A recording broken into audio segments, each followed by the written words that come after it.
College football at CBS Sports Network is presented by Geico. Welcome to Houchens Industries LT Smith Stadium in Bowling Green, Kentucky. By They're hungry and defensively for Indiana. Absolutely tremendous on all three levels. Micah McFadden is back after the targeting call last week. They're hungry to get out here, stop this air raid type offense for Western Kentucky. Time now, Aaron, for the Twisted Tea Game Day Playbook. Well, Bailey Zappi is absolutely tremendous. He's built for this offense, but he sees two high safeties during his drop back. And what does that mean? The seam down the middle of the field, the Stearns is going to be wide open. Extremely accurate with the football. Took advantage of that Army defense a couple weeks back. We'll see if he can do it against the Hoosiers tonight. And then defensively, this back end led by Mullins. They're going to take their drop in these zone coverages. Eyes on the quarterback, ready to read and react. See if they can get some turnovers as well. Western Kentucky, led by Tyson Helton, third year here in Bowling Green. First two have yielded a Conference USA Coach of the Year award and 2 bowl games. Tom Allen leads the Hoosiers, reigning Big Ten National Coach of the Year. You'll not find a more energetic, enthusiastic, optimistic coach anywhere. And Jenny, he's glad to have his starting quarterback healthy tonight.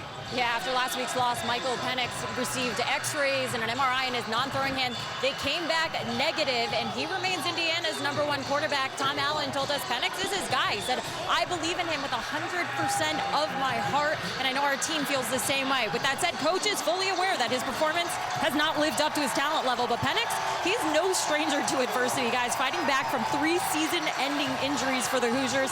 He said his focus is to play smarter situational football and, most importantly, take care of the ball tonight. Jenny, thank you. 6 picks for Michael Penix. A dubious lead nationally for him. It's a blackout tonight here at Western. Possibly largest crowd in program history on hand. Western Kentucky won the toss, electing to defer. And here we go. Munson will kick off. Jacoby Hewitt returning for the Hoosiers. Cut down at the 20. Good kick coverage for the Hilltoppers.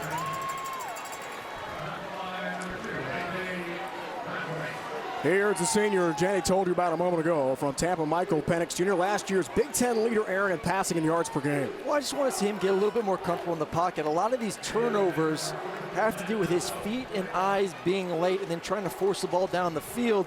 Just got to be ahead of it a little bit, and that takes time coming back from an ACL injury. Stephen Carr, USC transfer, featured back on the first play from scrimmage. And Penix Jr. will throw. Matthews incomplete through his hands. A.J. Brathwaite on coverage. Well, perfectly thrown ball, which is good to see, and that's something they're going to want to get going. DJ Matthews, along with Ty Freifogel, had a tremendous 2020 season. Has had a little bit of the drops here to start this season, but he is a dynamic player on the outside. Looking to get him involved early, number 3. No arguing the Hoosier talent across the board. Both sides of the ball, all 3 phases. They're loaded. Here's Carr. Powers through traffic up the middle and runs into trouble. It's a gain of 4 as we check the starting lineup for Western Kentucky's defense. Well, I'm going to be all eyes on number 10, D'Angelo Malone, on the outside. These are the games that he needs to show. Is he ready to take that next step into the NFL? Scouts are watching. How do you perform against a Power 5 team? Leads the team right now with 14 tackles. And he said that this week. I can't wait to test myself against the Big Ten. Well, here's the test. Let's see how he fares. Third down. Freifogel elevates and makes the catch. First down for the Hoosiers. Ty Freifogel, the reigning Big Ten wide receiver of the year. And that's good to see. Just a bench route, 6-step speed out. And the 2 guys we want to see early on, how are they feeling heading into this game? Michael Penix Jr. and Ty Freifogel. Big connection on that third down. Got to feel good for the confidence for Michael Penix Jr. 6 picks struggling. Flea flicker play. Penix Jr. And Hendershot, his tight end, spins and brings it in. Peyton Hendershot, the sideline route into Topper territory, first down. A little trickery early on in the game. And these tight ends aren't known for going vertical down the field, more of a block back tight ends in the zone scheme, and then they're going to skinny out into the flats as well. But that's actually 3 confident throws. First one dropped for Penix Jr. Looks very smooth early on. First down. Carr powers off left tackle and gets about 4 in the first down run. Stephen Carr actually played under Clay Helton's staff at USC. Clay Helton is here tonight. Kim Helton is here, brother and dad of Tyson Helton, the WKU head coach. Tyson, quarterback's coach for brother Clay when Carr was a running back for USC, so they know each other. Connection there here tonight.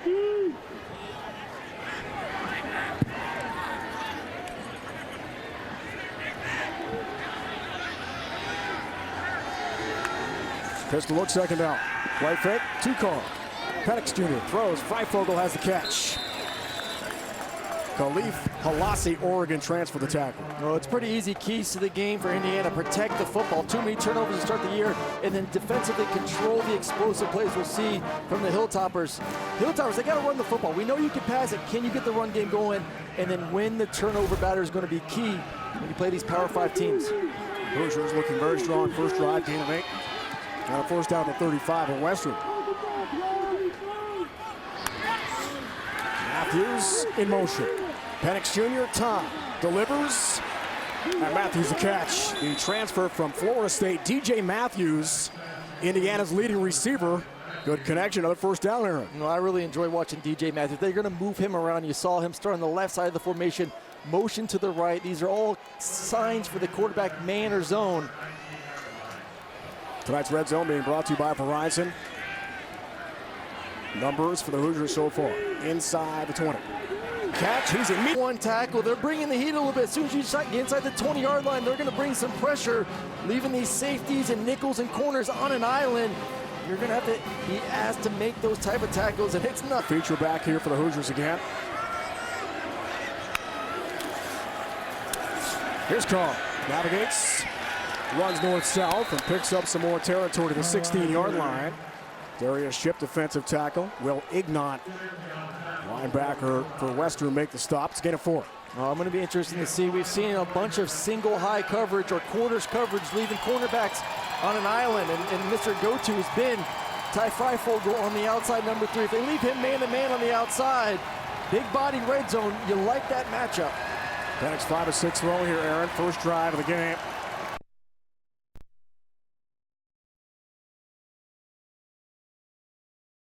Last year against Maryland. This place is rocking. Third down. Carr has it. Powering toward the goal line. Spin, stop, short.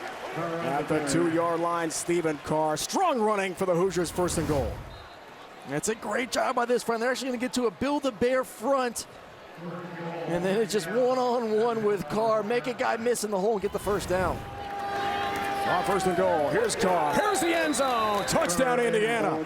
That was quick, efficient Hoosier drive. And they're on the board first tonight here in Bowling Green, Kentucky.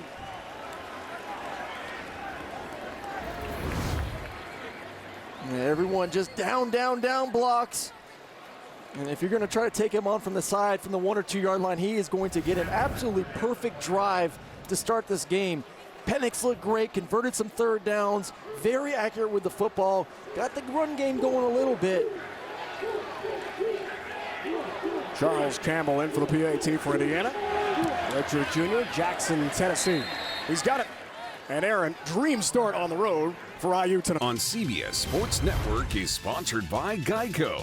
15 minutes could save you 15% or more on car insurance. By Werner. Step up your game with Werner Ladder. And by Verizon. 5G built right. Hoosiers, one of their best seasons. School history a year ago, 6-1 in the Big Ten. Only regular season loss was to number 3 Ohio State in a very close game. Reached the Outback Bowl, finished 12th in the final poll. The highest rankings since 1967. What a year it was for Indiana. But that creates high expectations this year. So the 1-2 start, frustrating for Hoosier fans. Beanie Bishop back to receive the kick. Here from Jared Smoller.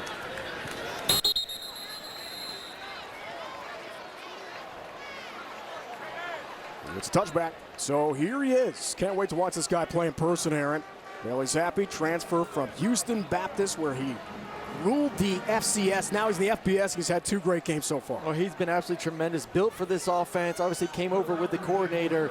Gets the ball off his hands extremely quick, and that's one of the things I asked Zach Kitley. Is like, do you work on drills specifically for this? He's like, yeah, he's been doing a specific drill for 4 years now on his ability to catch it, rip it now. If they got numbers on the outside, if it's a heavy box to stop the run, he's going to get the ball out fast and see what these guys can do on the perimeter.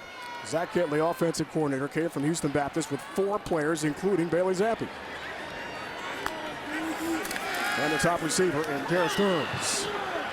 First pass incomplete, looking for Noah Whittington. Well, they're going to rotate receivers. They have about 10, 12 guys. They're going to keep moving in and out the speed, the use of 4 receivers, but Jared Stearns is their go-to guy. We saw him at the beginning of this game with the 70-yard touchdown against Army last week. They like to put him in the slot, see if he can get matched up against these safeties. Second down. Zappi, time, fires, and broken up incomplete. Trying there for David Davis, the Oregon transfer. Taiwan Mullen, the All-American, broke it up. There is not a weakness on this defense from the front. I love the linebackers with Micah McFadden, Cam Jones. Secondary, we have some all-conference guys from last season. But really, these linebackers are the strength. Micah McFadden had the targeting call last week. He's back. He's ready to go. He's a little bit angry. See if he take it out on the Hilltoppers. Flag flag. From all directions, false start will back up the Hilltoppers 5. False start. Offense, number 78. 5-yard penalty. Remains third down. Quantavious Leslie, left guard, moves early for Coach Helton's Hilltoppers. Conference USA crew here tonight. And this is the time when Micah McFadden, they like to move him around, number 47. Watch him. He is tremendous getting after the quarterback. Led the conference in sacks last year. Sometimes he'll be a defensive end. Sometimes he'll be blitzing from the linebacker position. Turn 15. Pressure off the edge. Zappi's throw is out of bounds and incomplete. And a quick hold for the Indiana defense. Malachi Corley, one of his top targets. Intended receiver, again Mullen on coverage. Pressure from Jaron Handy off the edge, the Auburn transfer. And let's not forget, this is a defense last week for Cincinnati that was absolutely tremendous early on. Did a great job until that targeting call on Micah McFadden. Cincinnati kind of ran away with it from there on that side, but great guys at all levels, especially these corners. It's going to be a tough time for these guys getting off the man-to-man. DJ Matthews back to receive the punt here. Already a touchdown return against Idaho this season. John Haggerty III, the import from Sydney, Australia. Matthews, trouble with it, and able to hop on the football. Real estate loss for the Hoosiers, and this is bad news. The Florida State transfer is injured for Indiana. What a punt, though, from John Haggerty III. Only had 1 punt the first 2 games. 61-yard bomb. And we'll check on the status of Matthews in a moment. On a memorable Fansville by Dr. Pepper. I can't believe my boy's already heading off to college. Here, in case they don't have it at Coastal U. Thanks, Mom. Oh, yeah, I got you something, too. Your Science Day game ball. It's your most prized possession. Yeah, I was saving it for when you went to state. Yeah, Coastal U is where I belong. Here, catch. No! It was right to you. What? I was holding all this stuff. That ball's like a son to me. Dr. Pepper, the one fans deserve. When you know it's time to get back in shape, Total Gym makes it easy to take the first step, then the second, and the third. It works your entire body with over 80 different exercises. Using your body weight as resistance, it delivers cardio and strength training in every workout. Total Gym won't just change how you feel, it'll change your future. Total Gym is ready to ship. Get yours today. Go to TotalGymDirect.com for special offers. Hey, Gabby, how you doing? How's the play date and sleepover? Dad, it was great. Awesome. Okay, I'm on my way. Hey, guys, what are you doing? We're going swimming. I'm going biking. Yeah! I'll see you in a little bit, guys. I love you. Hi, babe. How was school today? Hi, Dad. It was great. Okay, honey. I'll be home soon. Remember, you're never too far away from your kids to be a dad. Reach out and take a second to check in, because sometimes the smallest moments can have the biggest impact on a child's life. We're back in the circle with Athletes Unlimited Softball, live from Rosemont, Illinois on CBS Sports Network. You don't want to miss a minute of the action as 60 of the world's best softball players compete throughout the 5-week season for team and individual points. Every play counts, and when the season ends, only one athlete will emerge as the Athletes Unlimited champion. Athletes Unlimited on CBS Sports Network. Be unlimited. DJ Matthews, star receiver Indiana, the Florida State transfer, who opted out, Aaron, last year. Non-contact injury, backpedaling, trying to grab that punt. Yeah, and hopefully he is fine. He is in the tent now. And right on that step, just a little bit awkward right there, so hopefully he's good to go. He's had such a tremendous start to this season, especially with Fogel slowly coming into his own. He's really stepped up in the slides, made some big plays. They had a nice catch in that first drive on a dig route over the middle of the field.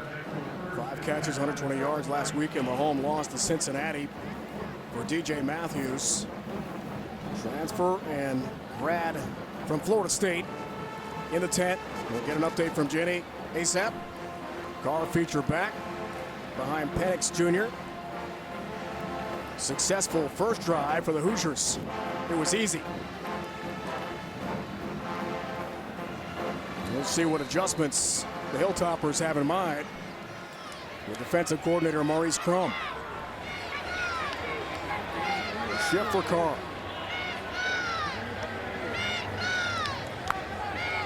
On first down. End around play. It's a good one. David Ellis, another running back for Indiana. No, nice pickup. It was a great drive. 4 minutes, 45 seconds. A little bit of everything, some trickery too, but I just love the fact that Penix looks so comfortable in the pocket. You see Carr on a third down, make a couple guys miss. Next play, get in the end zone. Good little ratio, pass to run. Good to see Michael Penix throwing the ball with some authority on the outside. 3 picks Iowa, 3 picks Cincinnati, the 2 Hoosiers losses. Wasn't needed much against Idaho. And a home win against the FCS team. Carr, good cut. Carr first down. Indiana keeps on trucking. Chain mover for Stephen Carr and the Hoosier offense. Well, they got to get the run game going. This is a team heading into this game, 3.5 yards per carry. That's not going to get it done. 103rd in all of FBS. Yes, they want to get the pass game going, and that should start to open up these running lanes as well. One helps the other. But this offense line needs to do a better job continuing to work together to get to the second level. 36 rushing yards a game for offensive coordinator Nick Sheridan. Only 88th in the nation, you're right. Got to change that. First down, Penix Jr., lots of time. Hendershot has the catch. Peyton Hendershot eventually wrestled down by Antoine Kincaid, the safety for Western Kentucky, and Penix is picking apart this Topper defense, Aaron. And an absolute beautiful route. He's going to fake like he's going to run a deep cross from the left side across to the right. Not so fast, breaks it back out towards the sideline. And then a huge play, great touch by Michael Penix Jr. Gain of 26. Again, no pressure. Again, takes his time. Sideline route. Another catch. Well, it looks like 7-on-7 right now. You said there's absolutely no pressure on the quarterback. Offense line's doing a great job. When you can sit in the pocket like that, things are going to be easy. Very loose coverage on the outside. Javon Swinton has his first catch of the night. Sophomore from Stafford, Virginia. What a game he had against Idaho. Caught a touchdown pass, grabbed the block punt for a touchdown in the first half. Now that's a half for him. Sophomore out of Virginia, Tim Baldwin Jr. feature back here for Penix. And the offense on first down. Baldwin carries. Trucks ahead, second level, and then some. Good pickup, gets about 8. That's a great job blocking by A.J. Barner, the backup tight end, number 88, coming around, laying some wood. And once again, another great job mixing it up, run, pass. Really, this defense is on their heels right now. Tom Allen, confidence in Tim Baldwin Jr. had the crucial fumble late last week at home against Cincinnati in the loss to the Bearcats from the 2-yard line. Gets a carry, hangs onto the rock. And Carr back in behind Penix. And you got a light box, see if they want to run it if it's a first down. This is the issue they're going to face. If you want to face two high safeties, they're going to continue to run the ball into these six-man boxes. Problem is, when you bring the seventh guy in, they've shown the ability to start winning these one-on-ones on the outside, whether they're comebacks, crossing routes, dig routes. It's kind of like pick your pull. First down. They're rolling here so far. Carr gets physical. This time run into by Demetrius Kane. Had 5 tackles, a career best a couple weeks ago against Army. It's a good penetration. They actually got into a bare front, which is meant to slow down the run. So you have a head-up nose, 2-3 techniques, and then 2-5 techniques as well. You're creating one-on-one matchups with the offensive line. Great job shedding some blocks up front, creating some penetration to get in the backfield. Indiana game 4. Western Kentucky, an early off week after playing Army 2 weeks ago. Mikey, Penix, time as much as he wants. Delivers over the middle. And a catch down about the 6-yard line. That's a great job. Just your classic mesh route. You have 2 crossing routes, and then the number tight end is going to sit about 8 yards over the middle of the field. If it's man, you're going to work your meshes. If it's zone, linebackers are going to get spread out by those 2 crossers, and he's going to sit right in the middle. But once again, Penix has the time in the pocket to get through the read, see it zone, allow his tight end to sit over the middle of the field. Throws in. Kincaid, number 1. He's going to be all over the field. They wanted to hit the tight end, but he sprinted underneath the flat route. Really no one open. Smart decision just throwing it away. Right now, defense just needs a small victory. It's been tough here these first 2 drives, but if you can hold them to 3 points, you can walk up this field with your head held up high. Penix so far 8 of 10 passing. A great start. Here comes the quick pitch. And that run close, but not quite. Jacoby Hewitt gets the carry. Actually a little pass right there. Ball was in the air, so it's technically a nice, easy completion for the quarterback. And they're going to go quick, see if they can sneak it in here. High percentage. Alasi at the tackle. 3rd and goal. Penix twisting, spinning. There's a flag first. Hang on.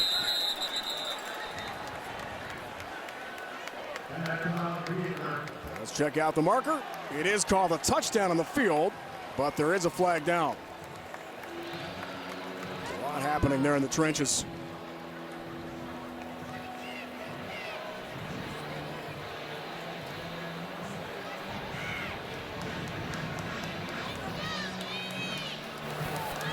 Offside.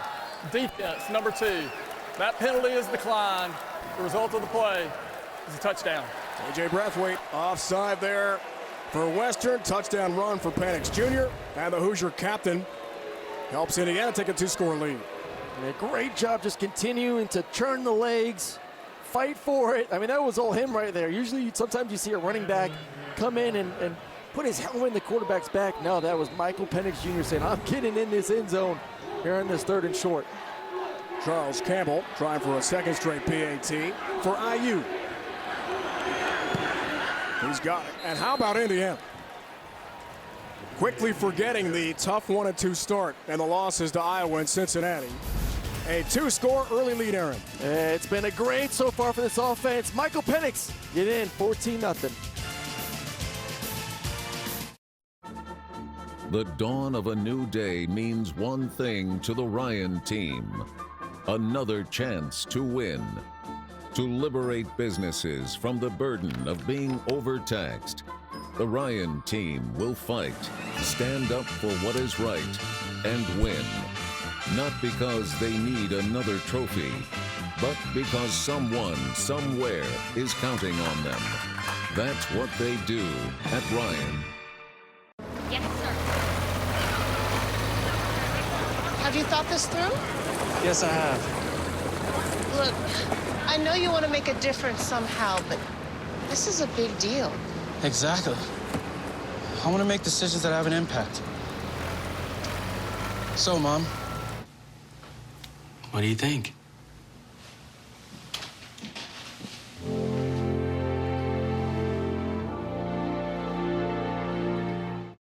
Ladder is stepping up with football coaches across the country to find a cure for Duchenne muscular dystrophy. Our cure kid is back with us. Come on up here. Come on. Hey, this is Brendan right here. He's back with us today. He wanted to come out and see all y'all. I think we're trying to make the world a better place. You're trying to increase the experience of a person that has it, potentially that's able to come on your campus, enjoy getting around your teammates, but you're trying to create awareness and change lives forever and create medical research for that. Say one team. One team.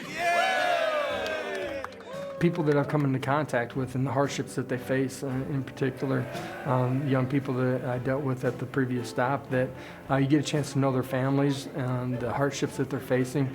You want to try to do something that makes a difference in their lives. Join Werner Ladder and your favorite coach in finding a cure for Duchenne muscular dystrophy. What a start for Indiana for the Big Ten Conference. 14-zip early on Western Kentucky.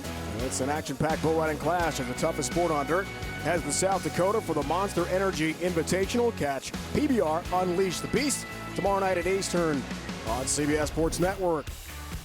Yeah, right now Michael Penix Jr. looks like he's forgotten the first 3 games of the season. Very accurate with the football, finds receivers on the one-on-ones. A little trickery to his tight end. Ball's coming out on time, in rhythm. And then wanted to get a little touchdown run himself. Put it in there to get this 14-0 lead for the Hoosiers. And Penix, Aaron, to his credit, owned up to the bad start. He said, look, I have got to take care of the football and try to force something when there's nothing. Take a sack, throw it away. Just don't throw a pick. It's, like I said, it's with his feet and his eyes. And right now his feet and eyes are in rhythm. They're in the right spot. But his offensive line's kicking butt. I think that's the biggest thing. I mean, when you got 4 or 5 seconds, it's easy to get your eyes and your feet in the right direction. Plenty of time to throw for sure. Smaller, the Rutgers transfer kicks to Beanie Bishop. Ventures out 3 yards deep in his end zone.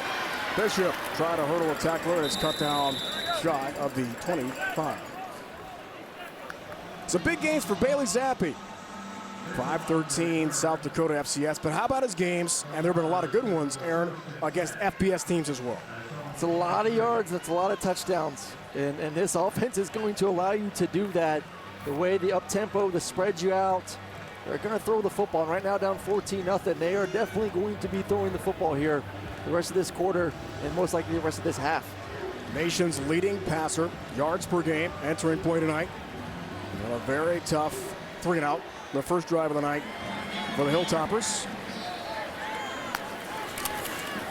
Feature back Whittington.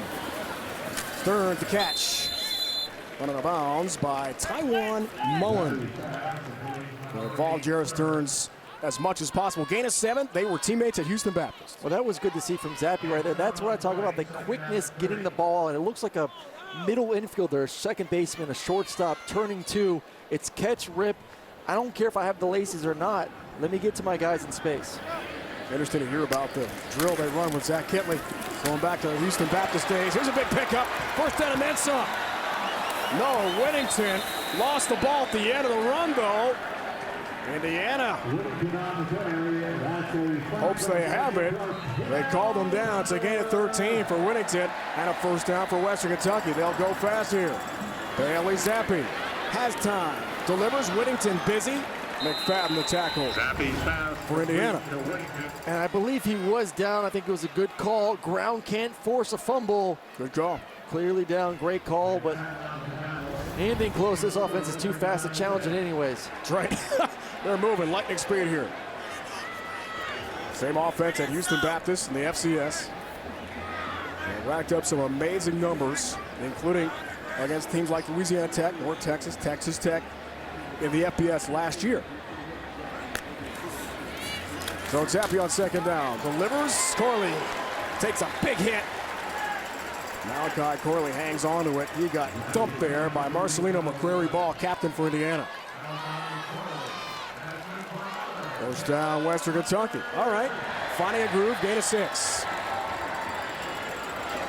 Stearns again. Tracked down by Alfred Bryant. Well, the thing with this offense is they spread you out so far from sideline to sideline. You have to make a decision. Do you want to put 4 guys in the box, 5 guys in the box to somewhat try to stop the run? Or at the end of the day, these are considered run plays. When it's two receivers to a side, only 1 corner, and you throw a quick one, all you want to do is get 3 or 4 yards. It's a pass, but in their mind, it's all it is it's a long handoff.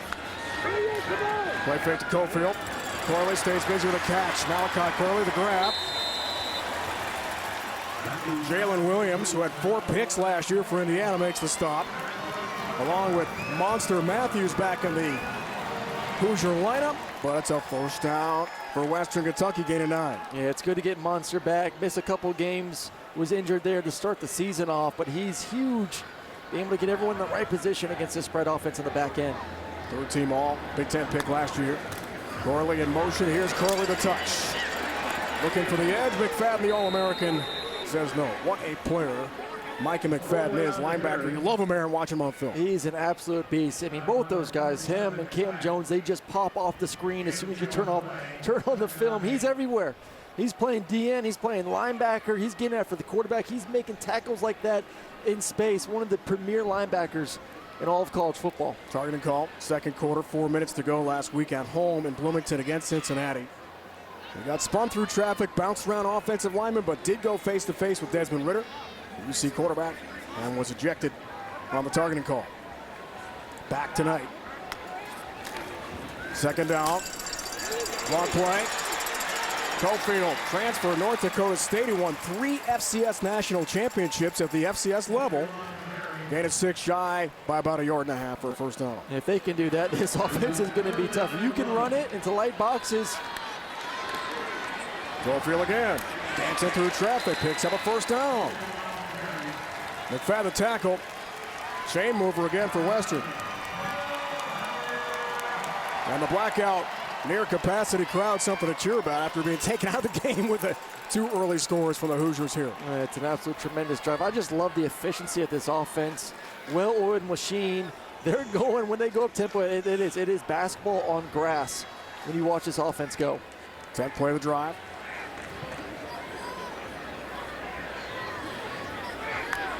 Stearns the motion man. Zappi, his former teammate, passing. Nearly picked, looking for another former teammate. And an incomplete pass.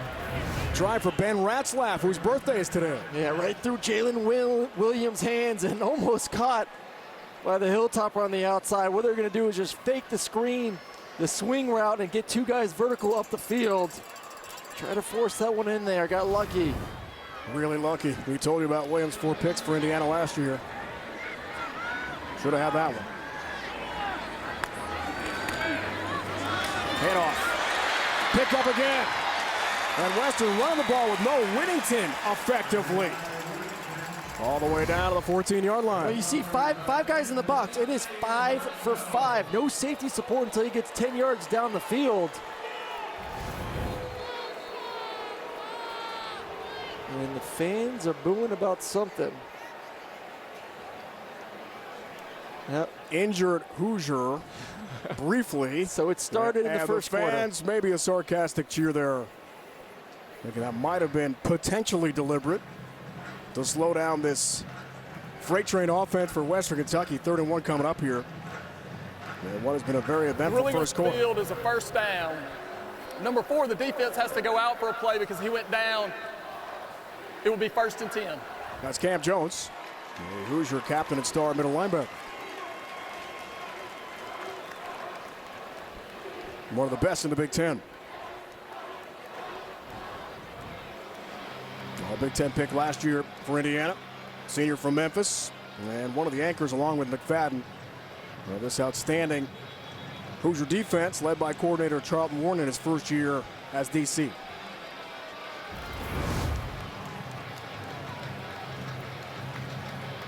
Right there, let's see what he does. Let's see the acting skills. Oh, the hamstring. Well, he's out for now. Yep, he's out for a play, but sure the fans are ready to keep their eyes on that throughout this ball game if this offense keeps up like this. So Zappi and this zippy Hilltopper offense, a little break. 39 ticks to go and counting in the first. Jarrett Stearns in motion. Some pressure. Zappi stands tall in the pocket, delivers a perfect ball. Another completion. Let us keep on rolling here. Ooh, he had a touchdown though. Great job. Was never going to complain with a completion. You don't get broke taking a profit, but he had a seam route right up the middle on a stutter. No catch for Malachi Corley, team's second leading receiver. And that'll end the first. So we can all just take a deep breath here. Hilltoppers go fast. End of the first quarter, 14-0 Indiana. You're watching college football on CBS Sports Network. Present from now the head coach at Purdue. Let's go back down to Jenny. Some special memories on this field for Jamel Carruthers and D'Angelo Wilson. Back in 2016, they won the Kentucky High School 5A state championship as members of the Bowling Green High School at this very stadium. After spending 4 years apart, the duo transferred to Western Kentucky shortly before fall camp. Carruthers was playing at Navy, Wilson at Austin Peay. They're excited to be back in their hometown playing together. Carruthers said, "That's one of my best friends since elementary school. We live a block away from each other. We've won a lot of games on this field, so it's a great experience to be back playing with them, guys." So cool, Jenny, isn't it? Reunited. 28 newcomers on the Western Kentucky roster for Tyson Helton this year. Busy with the transfer portal, to say the least, as we start the second quarter. He's happy, one of those transfers. Jarrett Stearns, his top target, former Husky at Houston Baptist too. Corley in motion, run play. Right up the middle, Adam Cofield, another transfer. Stopped by Weston Kramer, former star at Northern Illinois. Yeah, I'm really loving the way this offensive line is taking control in this drive, dominating the line of scrimmage, opening some running lanes. Cofield again, a gap, lunging for the goal line, stopped about half a yard shy. Cam Jones dragging him backwards for Indiana, trying to save the touchdown. Hilltoppers going fast here. Looking for the TD. Western is in. Touchdown. Adam Cofield. The touchdown run, and WKU is on the board.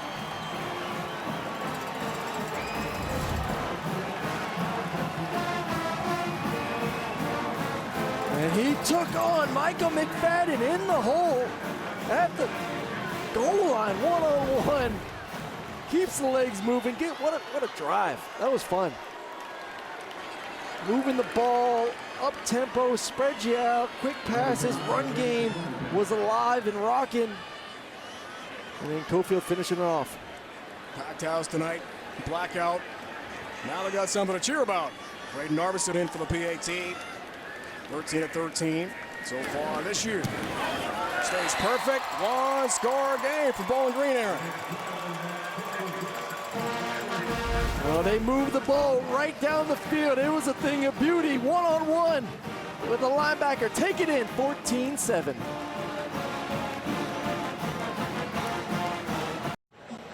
Western Kentucky of Conference USA is on the board tonight. 14-7. Catch all the action with Nico Cantor as he details match-to-match coverage of the Champions League. Live on the Galazzo Show Tuesday and Wednesday at 3 Eastern on CBS Sports Network. And what a drive for this offense. I love it in motion. Quick hitters, get the ball out of the quarterback's hands. And if you want to play a five-man box, we are not afraid to run it down your throat. Adam Cofield finishing off with a touchdown. 15 plays, 77 yards, 5.5 minutes for Western. After two 11-play drives yielding touchdowns for Indiana. Return for the Hoosiers. Jacoby Hewitt.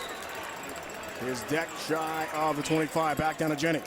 Yeah, guys, in the first quarter, wide receiver DJ Matthews, his knee buckled on the field. Peyton Hendershot needed to help him off the field. He was emotional going into the injury tent. You see them right there getting carted off the field. His teammates Trey Walker and Caleb Murphy actually had to come into the injury tent and carry him to that cart. He gave a little fist bump as he was leaving the field, but it's looking like a left knee injury, guys. This would be a big loss to the Hoosiers. Sure would. Top target. Return man, Jenny. That's bad news for Indiana. Thanks for the report. Baldwin Jr. featured running back here for Penix. Indiana offense back on the field. And Baldwin gets physical and picks up a couple. It was good, too, that last drive for the Hilltoppers offense to give their defense a break. That first quarter, Indiana was able to move the ball up and down the field at will to get those 2 touchdowns. And you see Penix right now to start this game, absolutely tremendous. Not just dinks or dunks, he's throwing the ball vertically down the field, deep crosses, deep outs, comebacks, all on time and accurate. 9 for 11 in the game so far, trying to increase the numbers. Quick slant, incomplete. Well, flag flies, Beanie Bishop on coverage. And a late flag comes in. Looking there for Miles Marshall. And he didn't have to hold. He was in a great position right there. Just stay on your man. You're in position. You don't need to get that right hand on the chest plate. Number 21. The ball will be placed at the spot of the foul. It's an automatic first down. So the redshirt sophomore from Louisville, the guilty party. And automatic first down here for Indiana. Davion Urban Poindexter, touchdown run so far this year, junior from Merrillville, Indiana. He's the new feature running back for the Hoosiers. We've got a lot of them stable. Whistle first.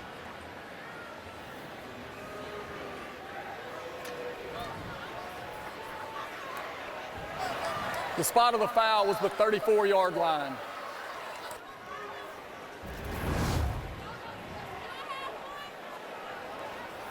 Coach Helton disagrees, or at least wants his case heard.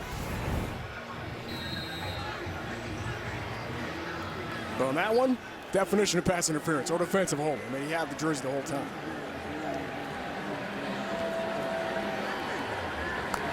So the automatic first down here for Indiana. A southpaw time. Freifogel with a catch. He's drilled. And sent backwards and hit. A.J. Brathwaite got there. Furious intent. And that's great job because he had 2 crossing routes coming from the left that he had to maneuver around in order to stay alongside Freifogel. Did a great job. Ball could have been a little bit more on front, but still at the end of the day, I think it would have been a tackle for a short gain.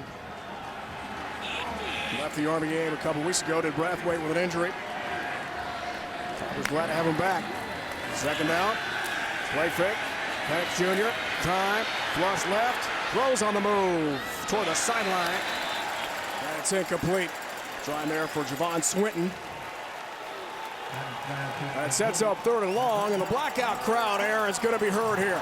I'm about to say it's good. This is what we love about college football in 2021. So much better than 2020. Home field advantage, 3rd and long.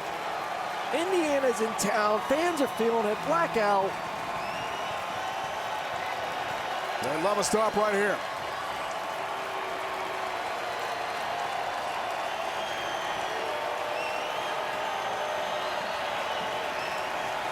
Hoosiers 3 for 3 on 3rd down so far.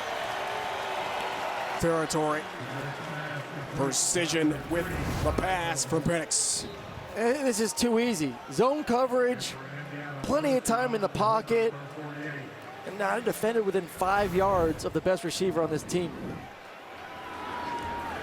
First down. Penix a shot. Deep ball. This one is incomplete. Cam Buckley, the transfer from Texas A&M on the go route. Intended receiver for Indiana.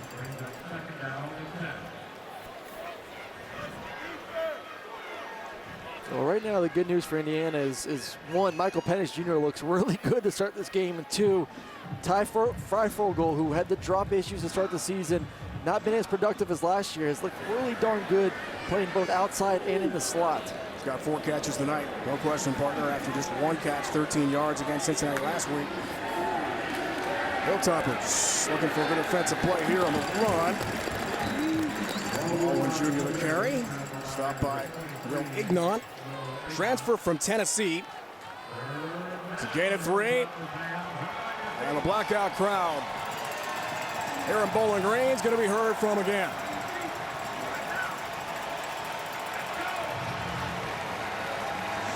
Well, I love the fact they've been moving Freifogel in the slot, getting him matched up against nickels and safeties. Went to him on the last 3rd down, see if they take advantage now. No one's on the tight end on the outside, though. I mean, no one is. Good defense, stopped shy. Gain of 5 for Indiana. Well, I mean, I throw it to the guy that's not covered either, so it makes it pretty easy. A.J. Barner. Timeout, Western Kentucky. Timeout That is their first. By Western Kentucky. 4th down coming up. Big back in a moment to Bowling Green. And again, make your pulse go up and down and up again when your team rises in the ranks with every play all day long. And if you get your lineup just right, you can make big season-long wins without the season-long waits. Make every small moment add up to one big moment with FanDuel Fantasy. New customers play free for $1 million. FanDuel, make every moment more. Some like you to think they still build the best trucks. But according to just about anybody who's handing out a trophy, Ram currently builds the best trucks. So if you're shopping for a truck today, here it is. If you're shopping in the past, well, good luck with that. Ram, the top brand in new vehicle quality in the entire automotive industry. Get 0% financing for 72 months on select Ram 1500 models or $3,550 in total values on Ram 1500 Bighorn. Football is a team sport, but it's not just the guys on the field, it's the unsung heroes who help us win throughout the season. They're tough and hardworking. For these professionals, Werner products are an essential part of every job. They're versatile, adaptable, and always up for the challenge. They deliver balance and trust, and you can count on them for quality. They've worked their way to the top and stay there. Now's the time to find great deals on Werner products. Visit stepupwithwerner.com to learn more. We're kicking off game day with a Twisted Tea drop. We're surprising real Twisted Tea fans who love the smooth and refreshing taste of Twisted Tea Hard Iced Tea. Keep it twisted. Why you leaving me this time? Don't you leave me now? You're the only one. All the delivery, no delivery fees. Dash Pass. 4th and 2, Aaron, huge play here. A huge play, and this is a down and distance where you are able to run the football. Sheridan's going to get a good look at this defense. If you have a light box, I wouldn't be afraid to run it. But Freifogel in the slot, your number 2 receiver, is the go-to guy as they get into this bare front. He's in motion now. All eyes will be on him. Hoosiers 5 of 7. 4th down tries this year. Freifogel the catch, and they've got that 1st down. Right on cue. A.J. Brathwaite the tackle on Ty Freifogel. Well, they do a great job motioning him to a stack formation, so you can't press him off the line of scrimmage. He has the ability to get a little bit of a stutter step and then break to the inside. Easy conversion. Gain of 7. Game over Indiana. Penix flush left, on the move, throws. Has his man again. It's been so effective. Colby Hewitt has the catch for Indiana. Inside the 20. Well, just nice and calm. You know, you say, hey, listen, I'm just going to play 2-on-1. You want to come try to tackle me? I'm going to dump it over your head. If he would have backed up, most likely would have run the football. And just the comfort level is something we have not seen from Michael Penix Jr. to start this season. So it's good to know that he's been able to mentally push past these first few weeks, come out here tonight and execute. Different guy, no question. 14 of 18 passing so far. Whistles, flags, false start. Indiana's going to back up 5 here. False start, offense, number 77. 5-yard penalty, remains 1st down. Well, Big Ten pick, right tackle Caleb Jones, guilty party.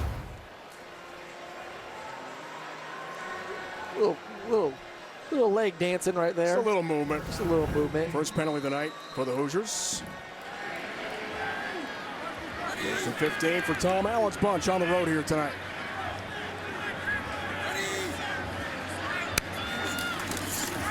Play fake to Baldwin Jr.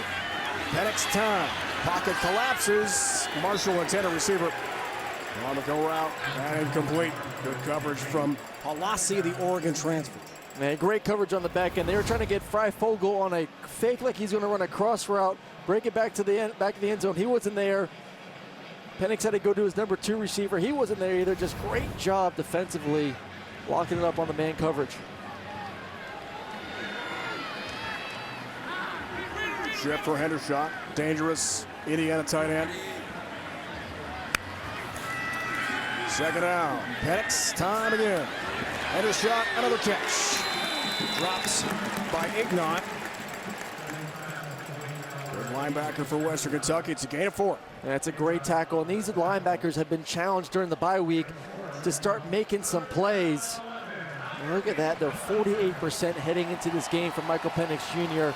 Tonight, 15 of 20, 156.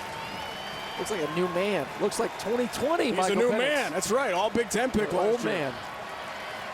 He took ownership in the week after the Cincy loss. 3rd down. Here comes the heat. Blitz is on. Deflected, falls incomplete. Western Kentucky bench explodes. There was pressure on Penix Jr. that time. 4th down, short field. I think we're going to get intentional grounding. Here comes the flag. Yep, it came out late after discussion. They were trying to set up the screen. Intentional grounding. Offense, number 9. The ball will be placed at the spot of the foul. Loss of down. It'll be 4th down. And this backs them up. They have a fringe field goal range here, and they're trying to set the screen. Running back was not able to get out. Penix released it.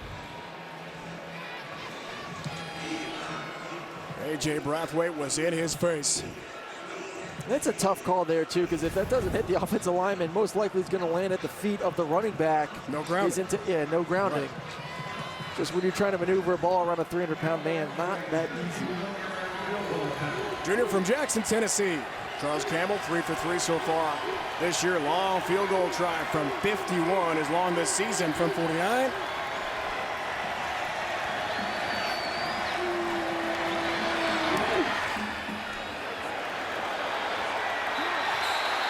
Short, no good. There is a flag down.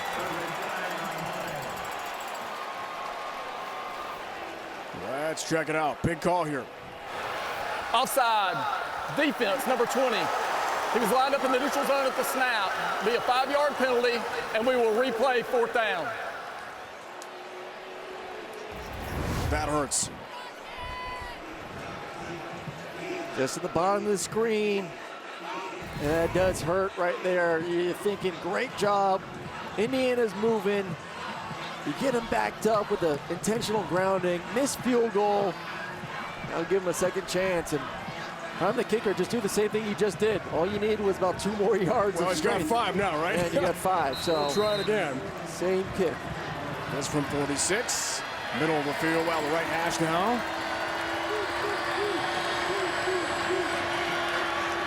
Charles Campbell. Hit from 49 last week against Cincinnati. And he's got it. Extra 5 yards does the trick, Aaron. And Indiana takes advantage of the penalty against Caleb Oliver and scores 3 more. Just enough. It's good for the Hoosiers.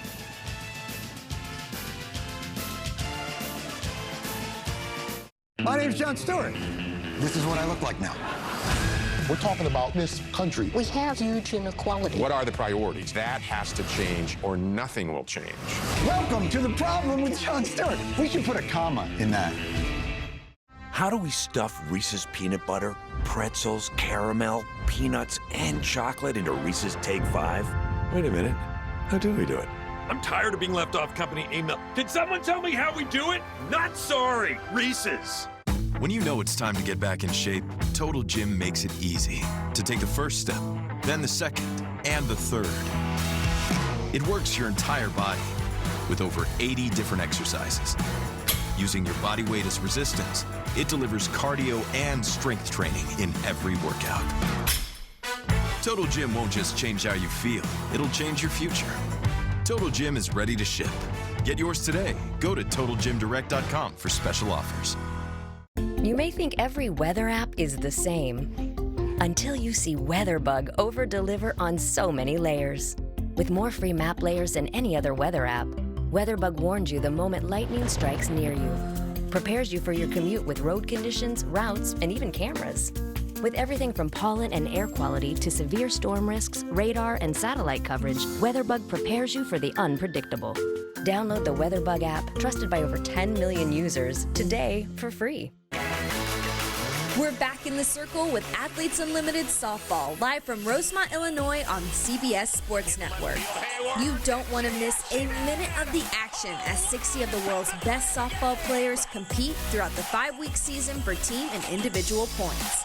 Every play counts, and when the season ends, only one athlete will emerge as the Athletes Unlimited champion. Athletes Unlimited on CBS Sports Network. Be unlimited. Let's take a look at our Dr. Pepper Fansville cam. We're in Bowling Green, Kentucky, home of Western. Great tailgating scene tonight. Lots of Indiana fans have made the trip. Ow. Old school.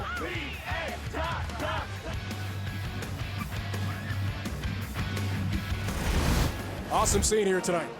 Could have a record crowd at Smith Stadium. Western Kentucky trying for its first ever win against the Big Ten team. 0 for 8 all time. And they've never beaten the Power 5 here at home. Chris Freeman, the second kickoff man for Indiana. Might want to go back with a first. That's out of bounds and go to the 35-yard line automatically on the penalty. Jared Smoller had free kick out of bounds. Kicking team. The ball will be placed at the 35-yard line. It'll be 1st and 10. Let's go back to the kick, offsides. Number 20, Caleb Oliver. From this view here, does not look like he is lined up offsides. Obviously, he's not getting a head start either. Indiana got away with one on that first missed field goal attempt. Charles Campbell moved 5 yards in and hit from 46. That was a big call. G5, P5, tough to win these games. Stearns the catch in traffic. Look at him go! Garrett Stearns got some wheels. Reese Taylor finally caught up with him. This guy can motor. And so can the offensive line. Jailbait screen, tunnel screen. Look at the big boys out front. Elephants on parade. Good play. Whistles. Stop play. There is a flag down. Going to be a false start. As Western Kentucky tries to go at lightning speed. Prior to the snap, false start, offense, number 77. 5-yard penalty, remains 1st down. Mason Brooks right tackle there, Aaron. Not easy for the old lineman to run that fast and catch up, right? It was fun to watch him, though. Gotta love when you get the big uglies out front running on a tunnel screen. And Stearns, man, get the ball in his hands as much as you can, any way you can. He can move, part of the great Stearns family. Talk about athletes. Late fake, Zappi throws, Stearns catching again.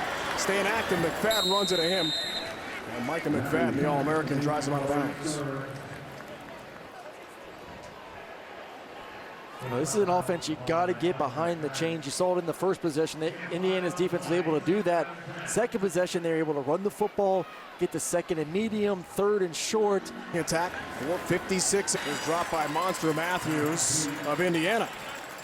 And with all this quick game, running the football, getting the ball out, screen passes, this defensive line's kind of questioning, how hard can we actually rush right now with the speed of the ball? So when they do take some dropbacks, you're seeing this offensive line for the Hilltoppers really dominate. I must say both teams right now, the offensive lines have come out to play in the ball game here tonight. 9, third and about half a yard on a short field. High red zone. Go field, looking for the first down marker. McFadden with a quick stop, no gain. Micah McFadden back in the Hoosier lineup after the ejection last week. And a great job. He feels run. He knows run. He hits the hole in the backside, able to loop around to get the tackle. And this is a big play here. We obviously have seen what Indiana's been able to do offensively. You want to stay on the field and start to be able to match that. You got to convert this 4th down. 4 for 2 this year so far. 4th down. Big play here for West Kentucky. They're going to go for it. 3 running backs behind Zappi. And that spot does not look good. They lost yardage there. Kyle Robichaux had the carry. McFadden and company have the stop. And Indiana's going to get the ball back here. And that was a great job by the defensive line, getting low, recreating the line of scrimmage, and then Nick Fadden and the rest of the linebackers being able to come in there and clean it up. Indiana defense stepping up, 4th down, got big. WKU is home for big dreamers, for those who shape the future, who set their sights high, accept challenges, fuel their passions, for those with a desire to create a better tomorrow. You don't come here to prepare for one. He wasn't even invested in on the team, so he took this offseason to get his act together, and that he did. So much that he was named a team captain, tears falling from his eyes when he got the news. Coach Allen told me that their strength staff had never seen a better transformation in an 8-month period, guys. More after the play. He's a good one. 11 career touchdowns, Jenny. That's first among active Big Ten tight ends. Carr carries, picks up a few on the first down run. Back down to Jenny.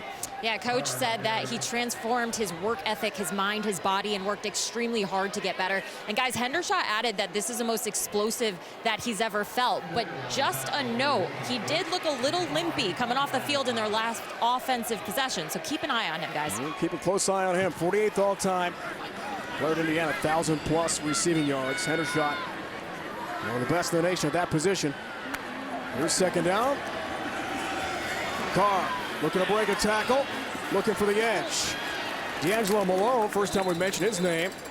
Trying to track him down, does so, but not before a good pickup from Carr. 10 more yards, first down Indiana. Well, I've been very impressed with Carr and his ability to break tackles, get to the perimeter, and get these first downs. And this offense right now, you want to go back to the first 3 games of the season, only 6 10-plus play drives and 38 total drives. So far tonight, 3 drives, 3 10-plus play drives. Been really impressive. They're staying on the field. They're converting third downs. They're moving the ball methodically down the field. This is the Indiana.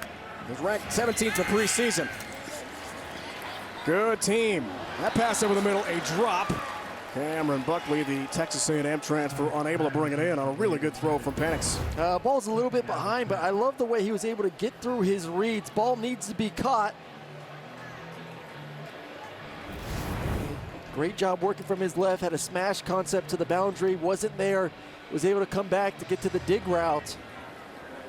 Hurt all of last year. Cam Buckley, graduate Texas A&M, one of 9 newcomers for Tom Allen on the Indiana roster. Freifogel in motion. Watch number 3. Penix gonna run it.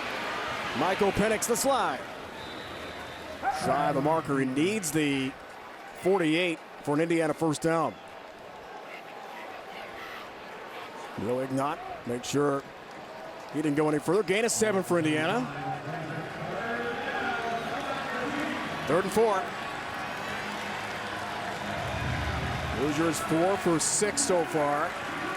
3rd down tries tonight. And the blackout crowd gets involved again. And there's 6 to go in the first half.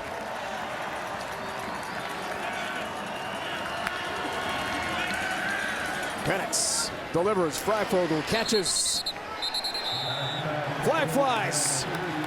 A.J. Brathwaite, the safety, too aggressive on the tackle with Freifogel. It was a first down anyway. Going to tack on 15 yards with the personal foul call.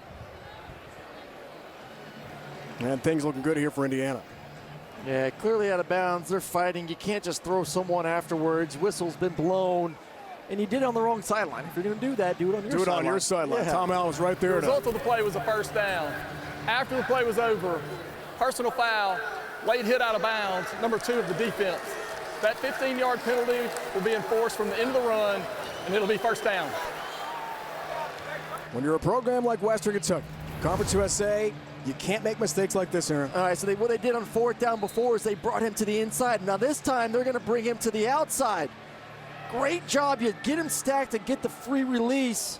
And now you get the defender saying, is he going inside? Is he going outside? Just playing games. Love the call. Love the execution. IU's offense smooth tonight. Penix, Carr on the screen.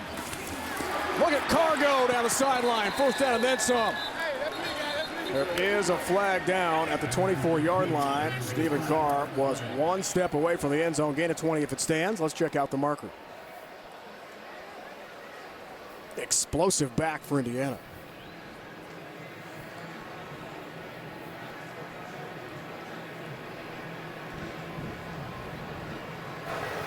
Blocking the back, offense, number 76. 10-yard penalty from the spot of the foul. Replay first down. Junior, Cordova, Tennessee. Matthew Bedford, guilty party for Indiana.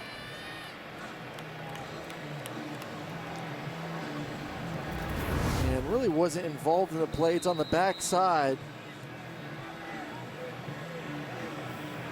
You'll see right there, just trying to get a cleanup block, number 76, unnecessary.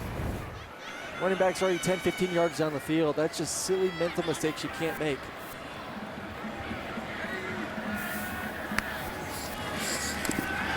Penix on first down after the Hoosiers are backed up. Looks for Freifogel on the deep ball. It's incomplete. Good coverage for Halasi. It's a good matchup tonight to watch. Khalif Halasi, the Oregon transfer, and Ty Freifogel. Yeah, they love Halasi. They like his length, his ability to match up with Freifogel on the outside. And Indiana tried a little bit of a double move. He did not bite, stayed on top. Great job. That's a matchup they like, and has been able to see a lot of it with Freifogel playing a lot of slot receiver so far in this game. The Western coaches told us they didn't think Halasi would be intimidated facing a Big Ten receiver, a star like Freifogel tonight. Penix on second down. Here comes some heat. Check down again. Carr, nice catch, nice move. Wow, is he shifty? Eventually the track down, but it was not easy against Stephen Carr, who can make a lot of tacklers miss. Yeah, he put Evans on the spin cycle right here. A little shoot move right out of his shoes. That was sweet. And he's been doing a great job. Penix, I could feel that one up here from the booth, but great job getting through his reads. Clean hit. Sets up third down. Amari Alexander, senior from Louisville. See if this defense goes man. They've been banned by these stacked formations, and they go into man-to-man coverage.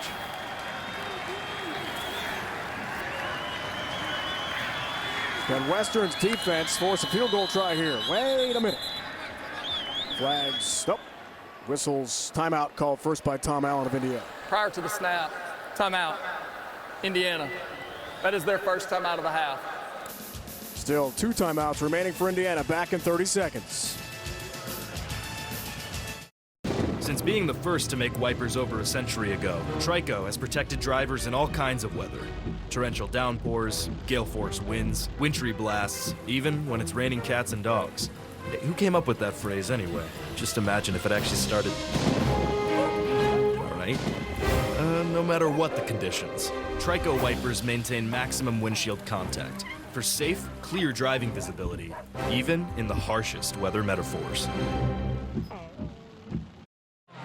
All right, Aaron, another big play here, third down for Indiana. Yeah, it's going to be a big one. Where's Freifogel is the key focus defensively. How do we want to match up with him? He has just been tearing his and safeties up in these third and medium situations. He's in the slot right here. Most likely going to motion him, see if they can create a matchup. 6 catches, 49 yards so far for Ty Freifogel. 2 Hoosiers moved. Western wanted a penalty. Hendershot and Freifogel moving at the same time. That's a penalty, but no call. Instead, it's Carr on a low snap. Carr breaks a tackle, spinning through traffic. Got the first down. Should have been a flag. The pre-snap was complete bad news bears for the Hoosiers, but they found a way. 2 guys moving, quarterback and running back go the wrong direction. And it doesn't have to be a penalty as long as everyone gets reset now. No one was going forward. Everyone get reset, calm. That's a great job by Penix, calming the situation. And then snapping the ball and going forward. Great job getting the first down, but that was all Carr. Bad news bears, that's a good one. Somehow got the first down. Carr, Penix, great first half so far. Here comes some pressure, and down he goes. D'Angelo Malone, who came in with 25 sacks, gets involved. Loss of 4. Great job taking the inside. No one's open downfield. Penix has to move up in the pocket, and there is no pocket to move up into. Great job getting it after the quarterback. Senior from Atlanta. Preseason Conference USA Defensive Player of the Year. D'Angelo Malone's a good one. I'm with you. I'm so impressed by Penix and his ability to manage the game here in the first half. It's a complete 180 from where he's been. Been outstanding. Hendershot the catch. Peyton Hendershot, so tough to tackle in space. I think it's a good one. Miguel Edwards makes the stop eventually for Western. Gain of 7, timeout. Timeout, Western Kentucky. That is their second timeout of the first half. 18-25, Aaron, 177 yards for Michael Penix. Please reset the game clock to 2 minutes and 50 seconds. The 6 picks between the 2 FBS foes so far in Iowa and Cincinnati. And it's been a tough injury history for him. Yeah, he every single year gets going, then gets hurt. And it's tough to come back to that. It's tough to get the speed of the game going again and to trust, especially the lower body, being able to step into throws, being able to get hits. Obviously not been the start to his season he's wanted to, but I've loved the way he's been able to bounce back this week. He took ownership of those those turnovers. And right now his teammates have his back. You can tell by the way that his offensive line's playing. Fryfogle is probably having his best game of the season right now. Unfortunate that DJ Matthews is not out there as well, but it's a team effort. I know everyone wants to put the wins and losses on the quarterback, and he does need to play better. But as a group, this offense had to play better, and they're doing it right now.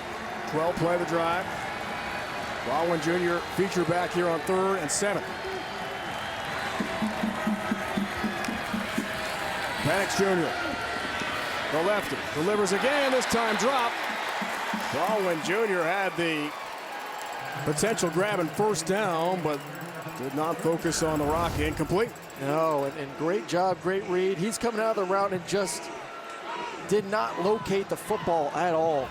Coming out from behind those offensive line and defensive line. Unfortunate, was an opportunity to convert that first down, or most likely been able to catch it, get north.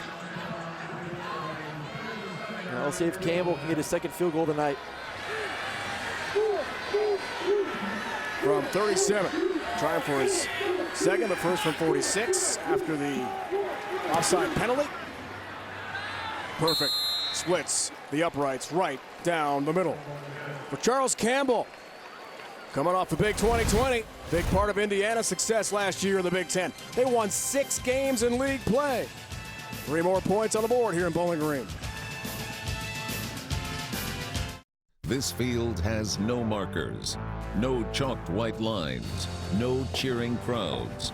But there is a scoreboard tracking the billions of dollars Ryan tax professionals save their clients every year.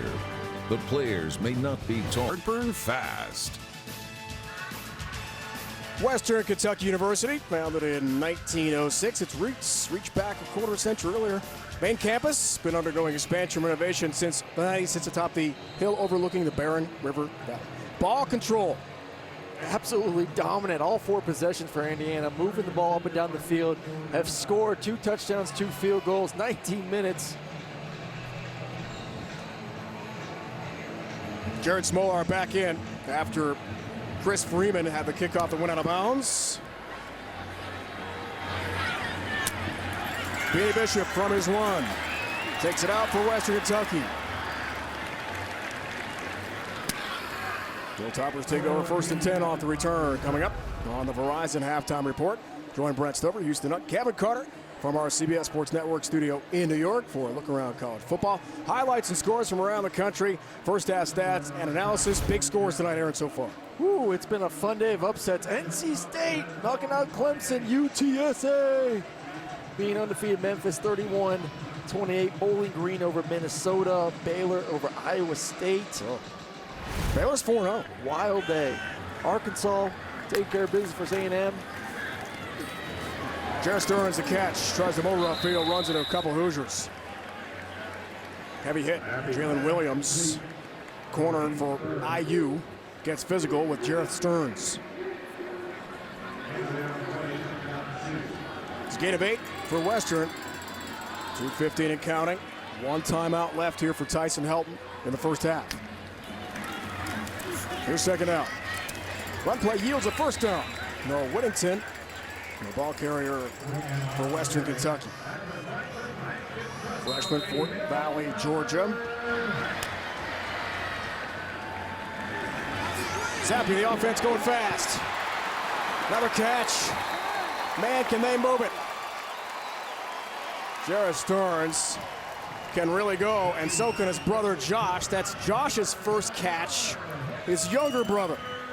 Well, right now this Indiana team's struggling just to get lined up. You see defensive linemen looking to the sideline. They're moving all around.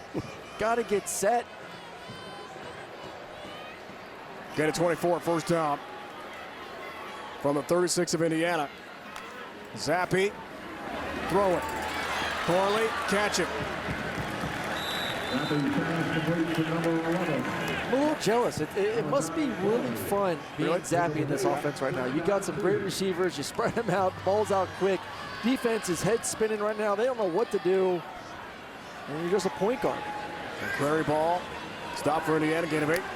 Here's second down. Zappi the offense going fast. Speaking of fast, Whittington. Big pickup for Western Kentucky. Chain mover again to the 16.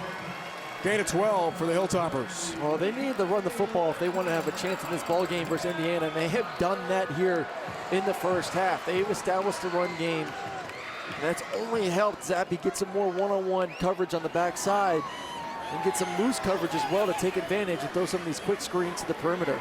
Air raid offense. Big personnel change here. Stearns, motion, first down. Stearns thinking about the double pass. Stop, blown up by McFadden. The All-American was there, read it, and made the play on Jared Stearns. And they were going to set up a quarterback screen to the backside. You see all the offensive linemen getting up, and look at McFadden. Whenever there's a big play to get made, WKU. McFadden is there. That is their third and final timeout. Loss of 9, timeout called. And Western Kentucky out of play stoppages here in the first half with 1:01 to go. McFadden is a good one of the top linebackers in the country. And he does not stop. He's the little engine that could. He's always moving. He's always around. And let's go back to his targeting call last week versus Cincinnati. Very unfortunate. Was pushed into the quarterback, and by the letter of the law, helmet to helmet, it's unfortunate that for a play like that, you lose him, and you see it's 56 total yards, get heartbeat. And when they lost him against a great team in Cincinnati, really deflated that side of the football. Made an amazing play last week, forced a fumble and recovered it against Cincinnati. Big Ten leader in sacks a year ago, but McFadden back in the lineup making plays here for IU tonight. Off the timeout. One left for Western Kentucky. Second down, 19. Zappi throwing deep ball. Davis has got it. Touchdown, Western Kentucky. Daewood Davis.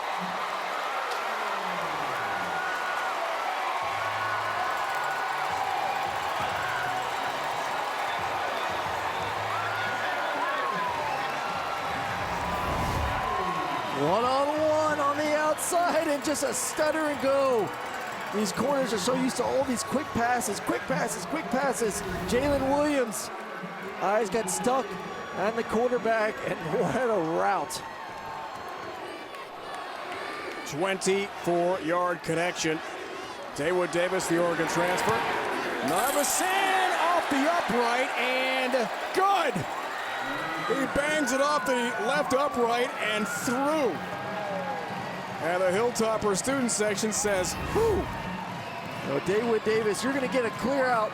Take the safety of the pitcher. He's going to do a little pitch and go. And the corner gets his eyes in the backfield at the quarterback right now. He looks up, too late at that point. Blows right by them. Great play call, great route, beautiful accuracy. And this offense has found its rhythm here in the second quarter. Junior receiver, Broward County, Florida. Deerfield Beach High School, Daewood Davis, the Oregon transfer, and the offensive line. And Bailey Zappi pumped. He was thinking about possibly going for 2 there, but it is a one-score game. A lot of time for Indiana and 2 timeouts remaining for Tom Allen in his back pocket.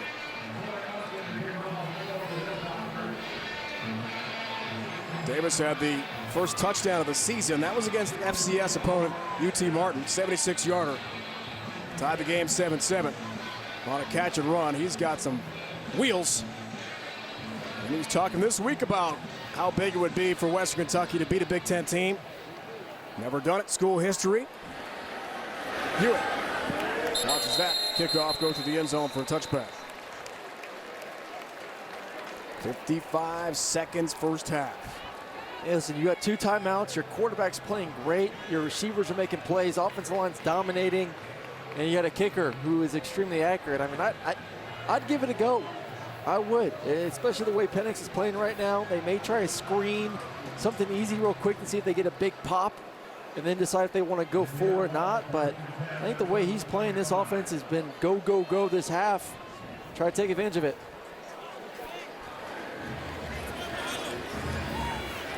You know, Campbell's got great range. Made a couple field goals tonight. 2 timeouts. Penix Jr., lots of time. Climbs the pocket. Freifogel has the catch. Just outside the 40-yard line of Indiana. 50 seconds left in the first half. First down, gain of 16.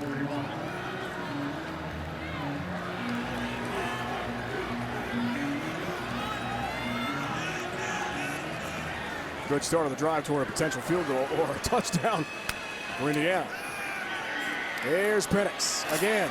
Time, delivers. Header shot to catch in traffic. Wrestled down by a couple Hilltoppers, including Halasi.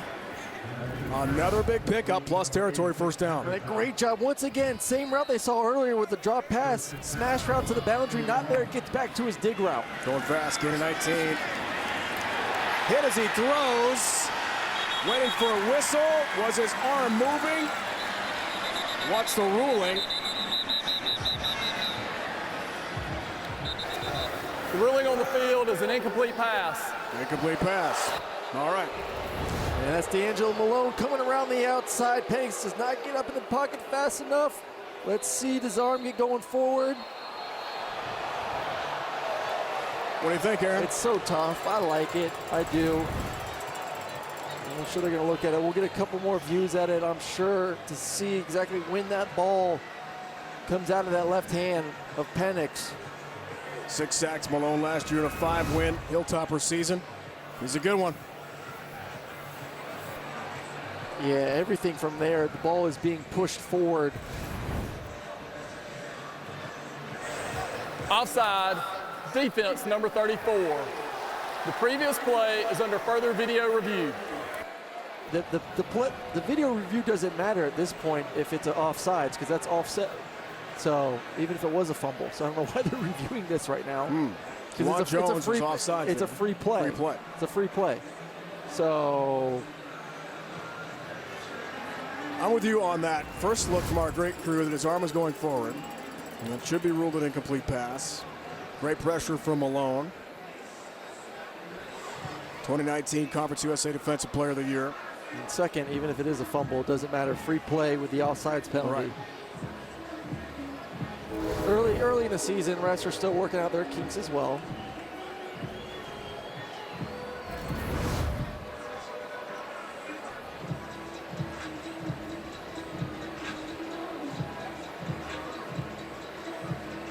.26 sack has come tonight for Malone in his great career. That's tops in Western Kentucky history in the Division I era.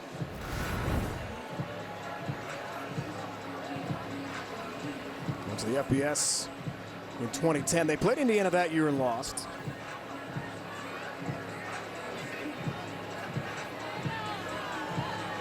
First in the Sun Belt, then Conference USA.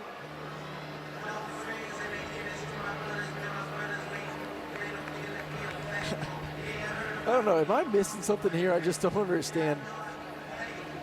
Why does it matter if the arm was going forward or not if it was a offsides on the defense? Are we missing something? Are we? I don't think so. I don't think so. I'm with you too.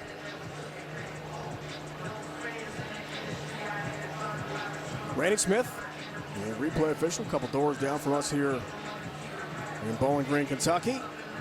Checking things out, called an incomplete pass on the field. Pretty clear to me. And Juwan Jones, defensive end for Western Kentucky, called for the offsides penalty on the same play.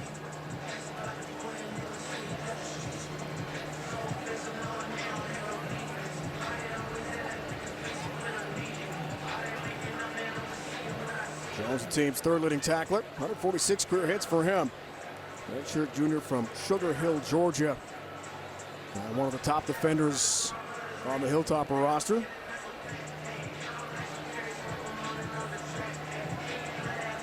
WKU, 3 touchdowns in the last 2 minutes of the first half in all 3 games this year. They've done well at the end of the first half.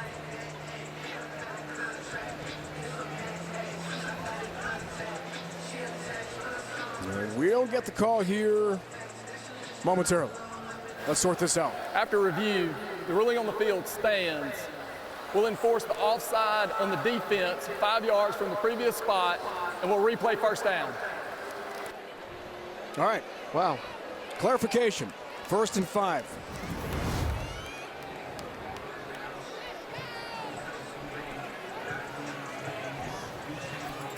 All right, let's see what Jones, this offsides.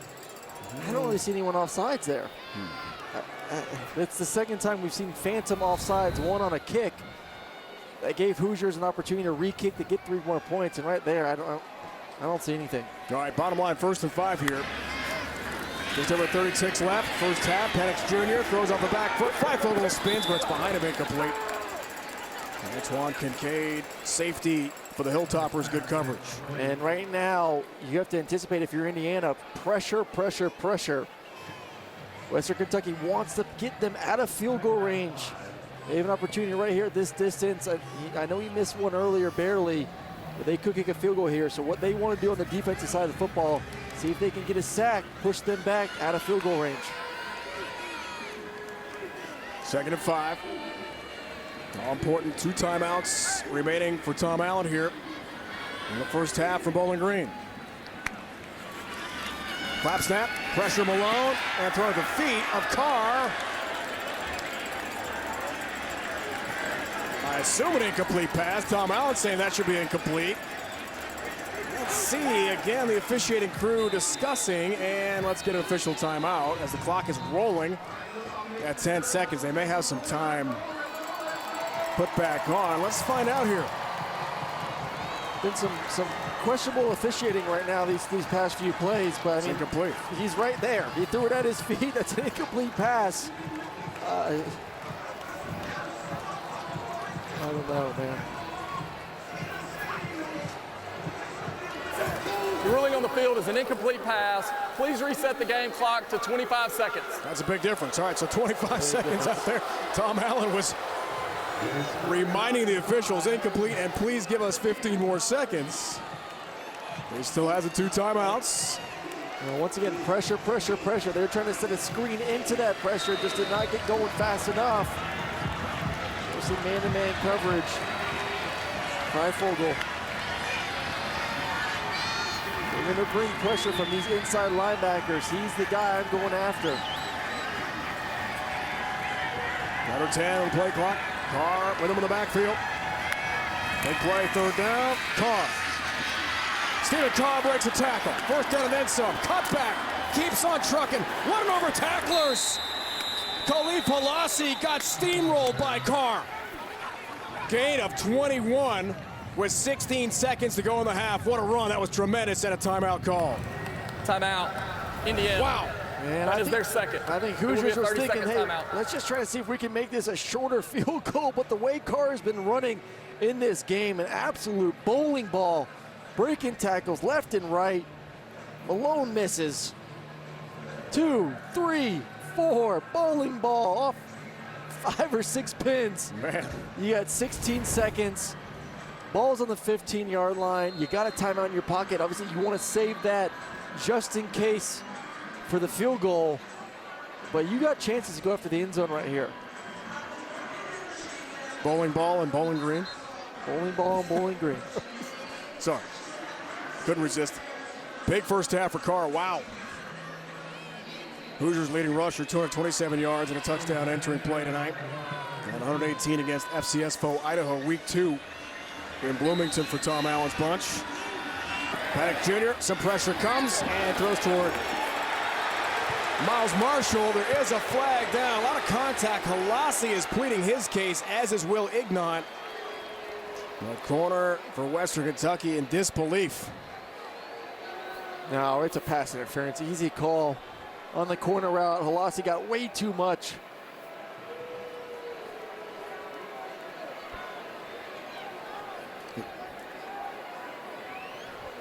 Prior to the pass.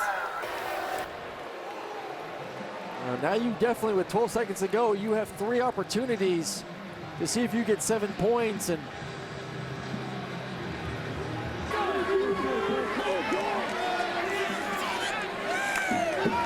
pressure from Western Kentucky on blitz. Hoosiers pick it up. End zone, fly goal incomplete. Lamar Alexander on coverage for Western Kentucky there. Great coverage on the back end, bringing an all-out blitz, leaving their corners on an island. And maybe possibly only one more opportunity with 6 seconds. That play took a little bit longer. They only get one more crack at it and then calling the field goal unit. He's ready to hit a goal. Coverage on the breakup. Here comes the throw it at the goalpost. Let your receiver go up there and get it, but tremendous job by Alexander. Undercutting the route, knocking the ball down, and forcing the field goal attempt. Looking for Miles Marshall.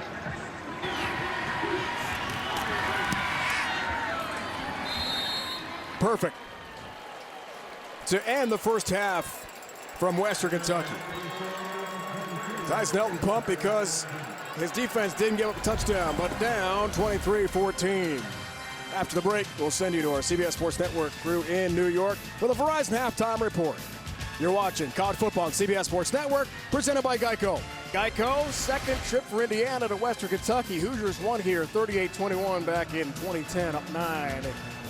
This year, welcome back to the booth, Bowling Green, Kentucky. Dave Ryan alongside Aaron Murray, rejoined by Jenny Dell in a moment. Bottom line, Indiana looking pretty good to right the ship after the 1-2 start.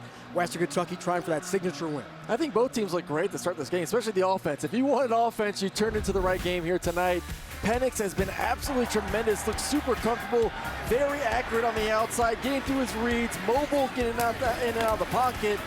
Darn good start, and then running, but big touchdown late by the Hilltoppers, one-on-one double move. We got ourselves a ball game. It's going to be a great, great, great second half. Let's take a look at the first half stats brought to you by Ryan.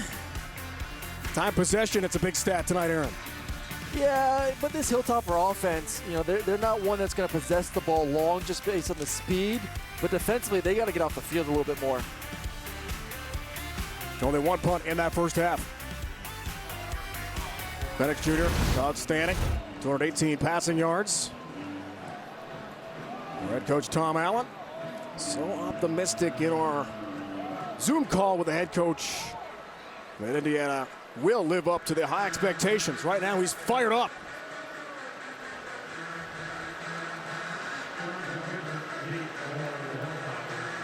Looked like the ball wasn't ready for play. Coach Allen made sure that the student assistant handling the ball got the right one out there. Bishop back to receive the kickoff here from Jared Smoller. Redshirt senior from Valparaiso, Indiana. To begin our second half tonight, blackout crowd, one of the largest in Western Kentucky history, hoping for a big win tonight against the Big Ten. Bishop from the 3. Looking for a lane. Thumped outside the 20.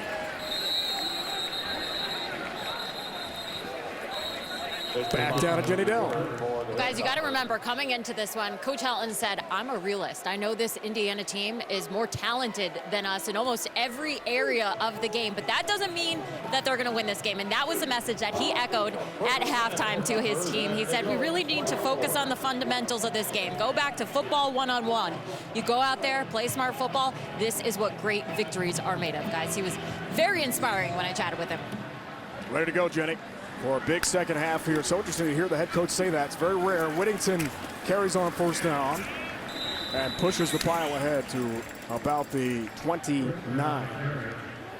That first half possession, not a great start with the punt, 3 and out, but after that, they moved the ball really effectively, especially on that last touchdown. When they're going, man, it is tough to stop. They've been actually running the ball really well there in the first half, which is something they wanted to get going to loosen this defense up. Zappi transfer, Houston Baptist. FCS level. Nation's leading passer. Thinking about the long ball for Davis, who elevates and brings it in. Daywood Davis on the deep ball. Big play, Western Kentucky. And an absolute perfect dime on the post route down the field.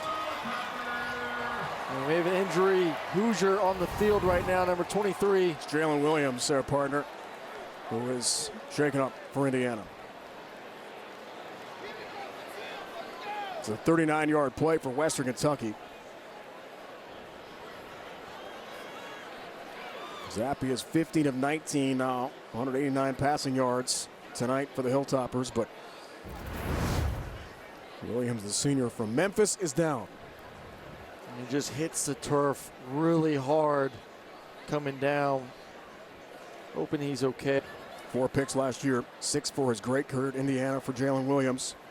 Second team All Big Ten pick last year in Tom Allen. He's out to check on his cornerback.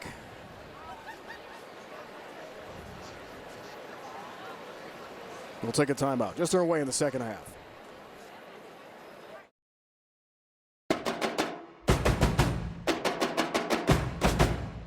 First down off that long pass play. Stearns the catch. Tara Stearns pushed out of bounds by Bryant Fitzgerald of Indiana. Good pickup. It's been a lot of more explosive plays as of late. First 18 plays of the game, no explosive. Last 14, they've had 4 explosive plays, and this is known as offense is a little bit dink and dunk.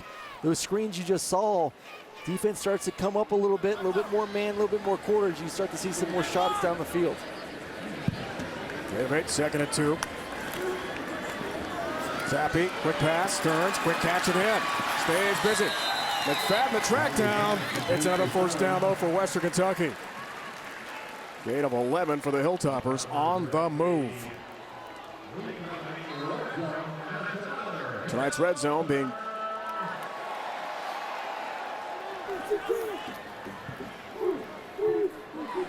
well, it'll eventually be brought to you by Verizon. Just to finish the thought. We know that. First down. Zappi play fake. Zappi throwing. Man wide open. Touchdown, Western Kentucky. Dalvin Smith. It looks pretty easy for these fast-moving Hilltoppers.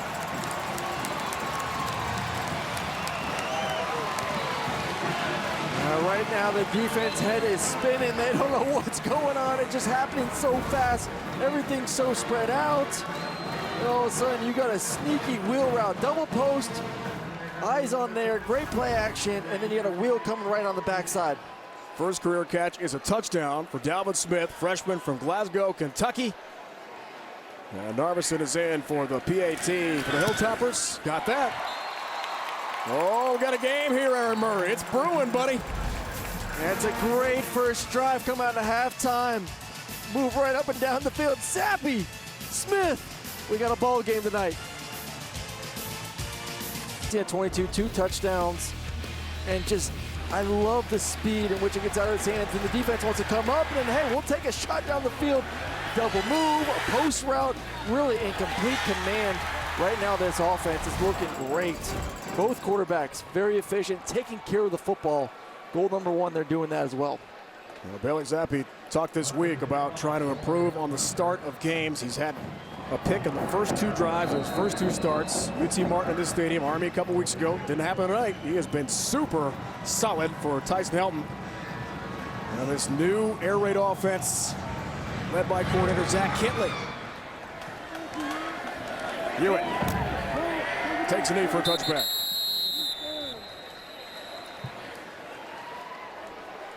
First career game for the new QB. Zappi threw for 7 touchdowns. Most ever a home game in Western Kentucky history. This guy is a talent. 1-year player. 4 Houston Baptist Huskies, along with the coordinator, to come to Western Kentucky. Oh, they got a quarterback who knew the system, which was great. Come over with the OC. You know what you're doing. You can teach the rest of the guys as well. Get them up to speed. How does Indiana respond? Carr carries on first down, runs into trouble. A pretty good pickup. 4 for Carr. Well, I want to see how this defense responds. They have not had a possession where they have not given up points in this ball game. Indiana has been able to methodically move the ball down the field. A lot of 10-plus play drives. You saw the time of possession difference after halftime, and these guys are just going to get worn out if they cannot get off the field. Demetrius Kane, linebacker tackle for Western. Sets up second down. Penix, the play fake. Penix delivers a perfect ball. Catching a first down for Indiana. Miles Marshall a catch.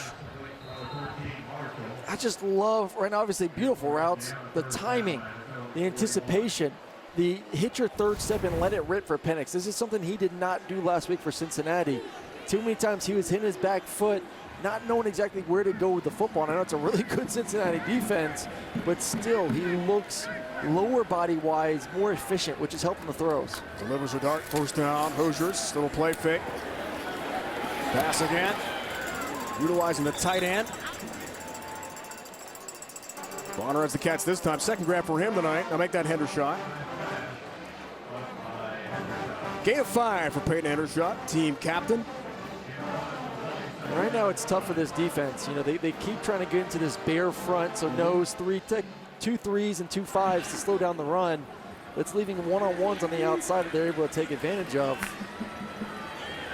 Right now it's a light box. I anticipate run 2 high safeties, 5.5 bodies in the box. I had to run it right at him. Carr's the feature back to the left of Penix Jr.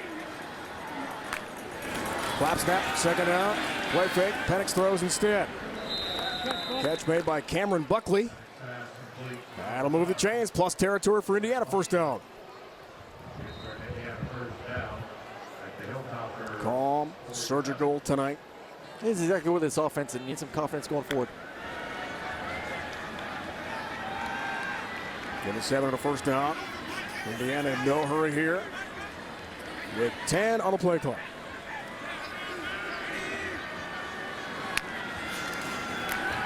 First down, clean pocket, Penix Jr. steps into that throw. Delivers another perfect pass. Miles Marshall has the grab. James moving again here for Indiana. And that was an absolute dagger of a throw on the dagger. Look at him get through his read, start from the left, hitch, find open receiver. Hoosiers go fast, here comes some pressure. Gotta go, D'Angelo Malone got there. And he's shaken up for Western Kentucky's loss of feed to get around the edge. Him in this football game, so hopefully nothing major as he gets up. Senior from Atlanta. Back-to-back games for Western Kentucky against Big Ten teams. They'll be at Michigan that he is. Obviously, as guys are going to be playing at that next level, more eyeballs on you. How do you go against these tackles? And he's performed well tonight. 2 sacks in the game for Malone. Out for now, 2nd and 15.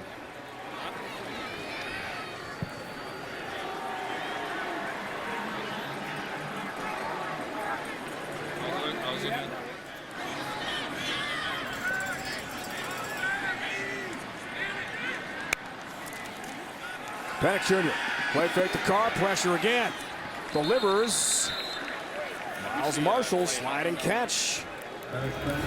Penix has been on the money all night here. And great job feeling the pressure and just getting the ball out real quick. I know the ball wasn't super accurate down the field, but the fact that he was able to get it out of his hands before taking the sack.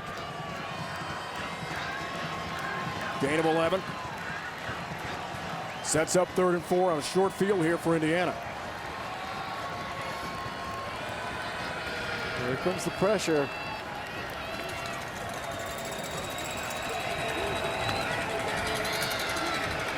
Pressure coming. Penix delivers behind Miles Marshall. This time wants a flag. No flag coming though. Khalif Halasi coverage for Western Kentucky. Tom Allen does not hesitate. Field goal unit comes on. And great pickup on the blitz. Just miscommunication with him and his receiver. He's thinking out route. Receiver's coming in. And that's a big stop for this defense. Listen, they're only down 2 points. They put them in striking position here. Get their offense on the field. Indiana has had no solution as of late. How to slow down this air raid. Career game for Campbell, 3 for 3 so far. We saw Malone is back on the field. Good news for Western Kentucky. This from 43 for his 4th of the night. flag whistles first. Hang on. Kick was good. Prior to the snap, delay of game, kicking team, 5-yard penalty, remains 4th down.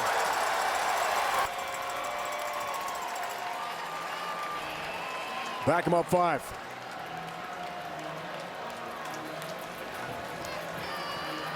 He'll try again. Second team All Big Ten kicker a year ago.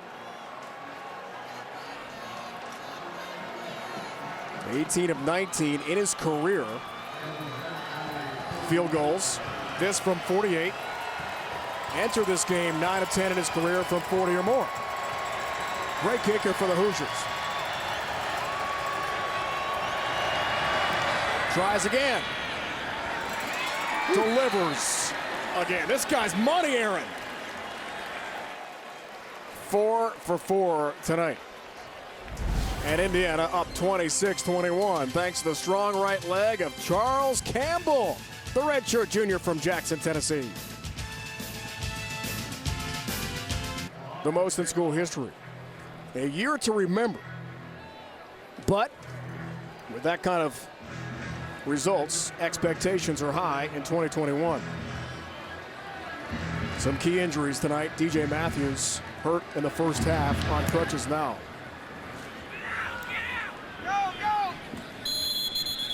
Let's go back down to Jenny, more on that. Yeah, following up on that injury that happened in the first half. Remember, he needed help off the field and went into the locker room. Well, you see him now on the sideline, a huge brace on his left leg and crutches. This is a big loss for Indiana. Offensive coordinator Nick Sheridan said he had a slow start to the season, but really found himself last week, had great things to say about Matthews, so tough loss. Really tough. One of the best in the Big Ten, transfer from Florida State, who opted out last year. For tonight at least. Robichaux is the featured running back next to Bailey Zappi. Indiana's not been able to stop this fast-moving, high-powered offense for Western Kentucky. Play fake, Zappi airs it out again. Looks for Stearns, incomplete. Marcelino McCrary ball, the Husky back. I love a good boo from the back end, and not there. The ball was a little bit too far underthrown. Close, but I agree with the call there. I think if the receiver would have put his foot in the ground and tried to fight back to make a play on it, then there's a good chance he would have seen the flag being thrown, but he just kept kind of, they're just running along next to each other. The Curry ball picked last week in the home loss to Cincinnati on a tip ball. It's a good one for Indiana. Here's second down. Zappi, time, quick release again. Not much this time. Yeah, we talked so much in the first half about Indiana's offense and the Hilltoppers' defense gaining some confidence getting off the field. Right now, Indiana's defense needs to get off the field to get some confidence about slowing this offense down. Third down, gain of 5. Corley the catch. Got the Hilltoppers keep up with the Hoosiers. Zappi, third down, catch, Corley, first down. Answer is yes. Raheem Lane with the stick, driving, and Corley out of bounds. Gain of 11. Corley one-on-one, just an easy stick route to the outside. No one's there. And those drills that Zappi works on, getting the ball out of his hand quickly, they are paying off 4 years of it. And you can tell. Doesn't need the laces. Pretty cool. It's out of his hand in an instant. First down. Zappi throws again. Incomplete this time. Well, now you're starting to see these safeties coming downhill. They're sick of these underneath passes. And as we've seen, the Hilltoppers are not afraid, Zach Kitley, to take a shot down the field. Whether it's a double move, we've seen a hitch and go for a touchdown, a post route, inside fades. So you put that one in the back of your head right there saying, all right, you want to keep jumping these routes, we are going to take a shot down the field, make you pay for it. Going that time for Jarrett Stearns. He and brother Josh have been targeted quite a bit tonight. All former teammates at Houston Baptist. Here's second down, end around play. Jarrett Stearns got the wheels, look out. Cam Jones finally catches up with him. Not before Jarrett is on the move for a first down for Western Kentucky. I mean, absolute beast. And look at Indiana, you're feeling pretty good. Like, all right, we got the edge. He puts his left foot in the ground, gets north. A huge gain running the football. They go fast. First down again. Big run. Adam Cofield had a touchdown run against Army a couple weeks ago at Mikey Stadium. Trucks through the Indiana defense. Chain mover, first down, gain of 11 for the Hilltoppers. They go fast again. Zappi throws again. Catch Burt. First time he's been targeted tonight. Greg Burt Jr. has a grab. The chain gang can't keep up, neither can we. Tonight's Red Zone being brought to you by Verizon. It's happening so quickly we can't get everything up there in time. I tell you what, Zappi's fun to watch. He's feeling it right now. Ball's coming out on time, accurate. I mean, he's a guy that you can tell he's been in his offense. He knows what he's doing. Indiana needs a timeout. Interesting in a one-score game to use it here. Tom Allen trying to slow things down here with this ultra-fast sprint offense for Western Kentucky. That's a great crowd tonight. Perhaps a stadium record, a blackout in Bowling Green. Zappi's career moving around Houston Baptist from 17 to 20. 10,000 yards passing, 78 touchdowns. And currently in his first season here as the Western Kentucky quarterback, 429 yards passing per game, leads the FBS. And he is just adding to it right now. I mean, look at those stats, 21, 27, 253, 2 touchdowns. They're only halfway through here in the third quarter. Like I said, man, this is a kid you can tell watching. He knows his offense like the back of his hands. 4 years in it with his offense of coordinator Kitley. Grad student, Victoria, Texas. He loves hunting, loves fishing, and loves throwing footballs. This guy's something. Off the timeout. First down, play fake, pass again.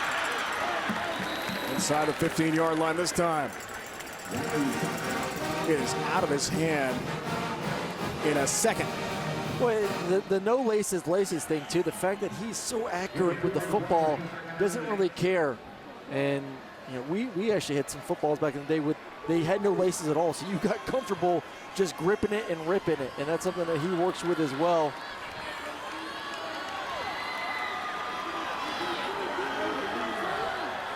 Day 3, first down pass. Play fake, Whittington, end zone. Out of bounds. Ratzlaff, the birthday boy, trying to bring that in. It's incomplete.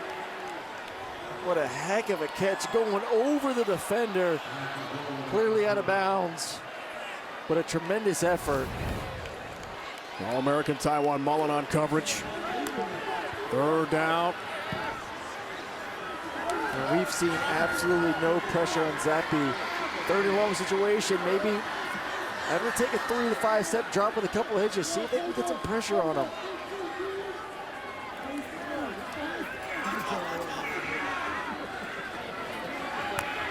Big play, clap snap. Run play, nothing doing. Whittington buried. Cam Jones got there in a hurry. That makes the play defensively for Indiana. No hesitation. Tyson Helton is thinking about a field goal. Hopefully only 3 points, maybe not. But that's a win for this defense. They have been struggling to just get lined up, figure out a way to slow down this offense. Braden Munson. That's why. Got another one.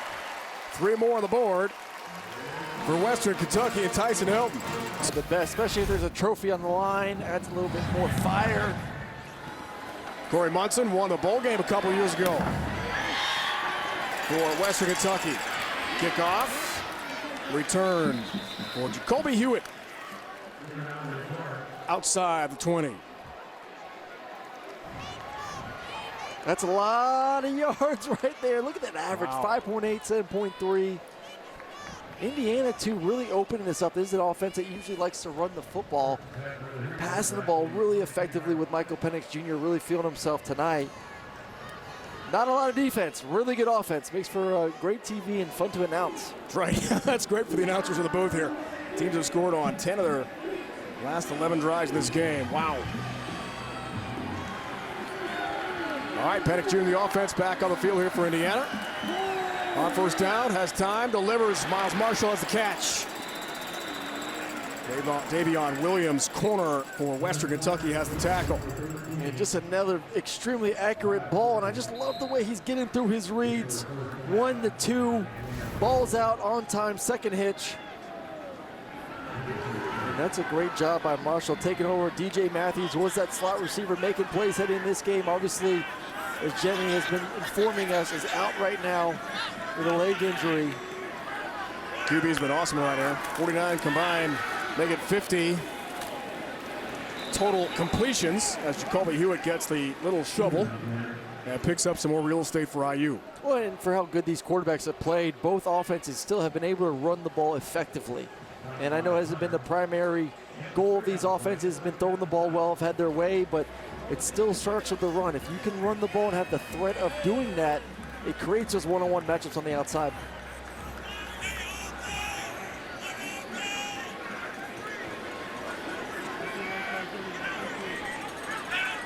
Freifogel, quiet of late, in motion. Second down. Penix Jr. has time. Hewitt has the catch. What a pass. It literally, if you're someone who has never watched Michael Penix Jr., and you go back and watch film of last week and this week, it's like two different human beings. The efficiency, the confidence, you can just see the confidence in the way that he's going out there and delivering these passes on the money, darts. On that corner route right there. 8 of 18, I'm with you. Been fantastic tonight. Now we know why Tom Allen was so confident.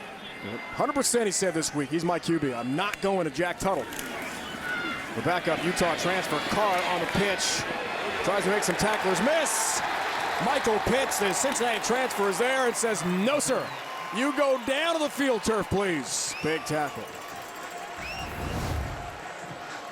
That's a great job, and this is something Carr's been dominating when he gets to the edge, making guys miss, but not so fast, says Mr. Pitts right there. Great tackle for a loss. And this is an area of the field where Indiana has started to struggle a little bit offensively. They've crossed the 50-yard line, have done well from about the 25 to 50. They kind of stall out and been forced to kick field goals as of late. They've got to figure out a way to punch through.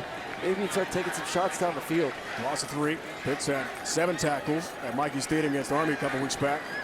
3-point Hilltopper loss. Mesh play. Carr trying to ramble forward. Tackles. Eventually stopped after a gain of 4. Kincaid involved in the contact for his safety spot for WKU. And be ready right now in this third down situation for pressure from this defense. In their mind, if you're able to get 4 or 5 yards, it's a good chance you're going to bring out your field goal kicker. He's been extremely efficient in this ball game. Correct. You want to see if you can knock him out of field goal range, push him back, and don't give the quarterback time to get through his reads. Campbell's hit 4 field goals tonight. 5 total in the game. Big play, 3rd and 9. Pressure off the edge, ball is tipped, nearly intercepted. And incomplete outside the 30. Almost a pick in the secondary for Western Kentucky. Malik Staples diving, just about had the INT. Great job getting a pawn, and first time. Jeremy Dorman. First time we're not seeing points on the board for this Indiana offense. So that's who is this guy, the punter? Yeah. James Evans. Has to feel good. They've done a great job as of late, bending but not breaking. Still giving up field goals, but not giving up touchdowns. So they're trending in the right direction. Started with touchdowns, went to field goals. Now they got to the punt with 2 minutes to go here in the third. James Evans, freshman from Auckland, New Zealand, punts for Stearns, who watches that go into the end zone for a touchback. Western Kentucky gets it at its 20 to begin this drive in a 1-score game.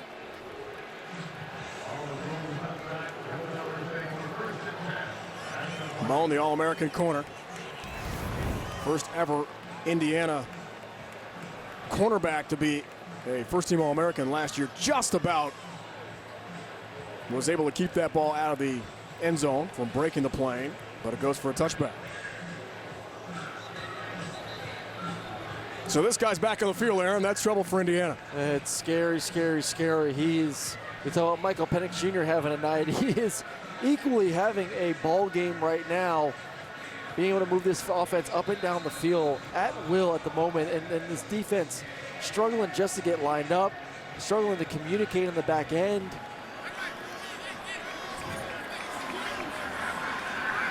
Feature back Cofield on 1st and 10 from the 20. And Indiana stop these guys. Cofield runs left. Well, and I like what they just did defensively. I think this is what you have to do. Still have 6 men in the box, single high defense, and man up these receivers on the outside. DeMarcus Elliott, tackle that time for Indiana. Western goes fast again. Stearns intended receiver, and who's there? But Taiwan Mullen on the breakback. See, I like this right here. This is a great job. Man-to-man, load the box up. You can't run into it, and you just have to say, listen, we trust our corners. Mullen, Taylor. You guys got to step up if we're going to be able to slow down this offense. Going for Tinsley that time. Some movement up front, lots of flags.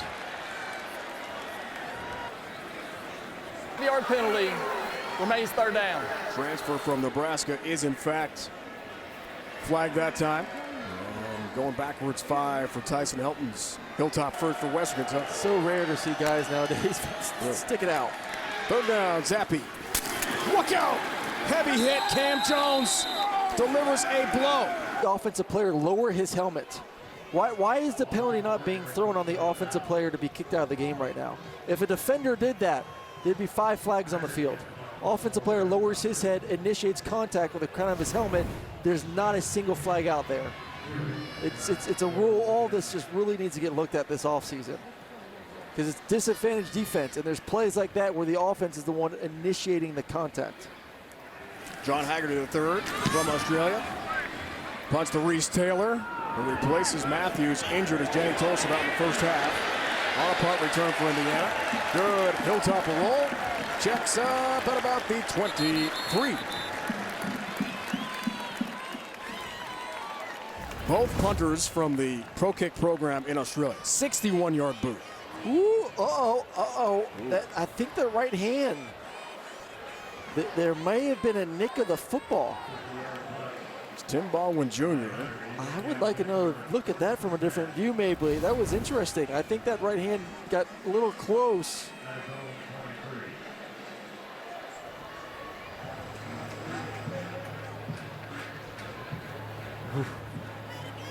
Close. I'm with you. Very close. I don't know. I felt like I saw a little movement of the pinky finger. Davion Irvin Poindexter, redshirt junior from Maryville, Indiana, is the feature back here. On 1st down for Penix and the Indiana offense. In a battle at Western Kentucky tonight. 1st down, time. Delivers. Marshall the catch. And driven toward the sideline by A.J. Brathwaite. That right hand, right. Ew. Now, was it a pinky? I don't know. I think he knew, too.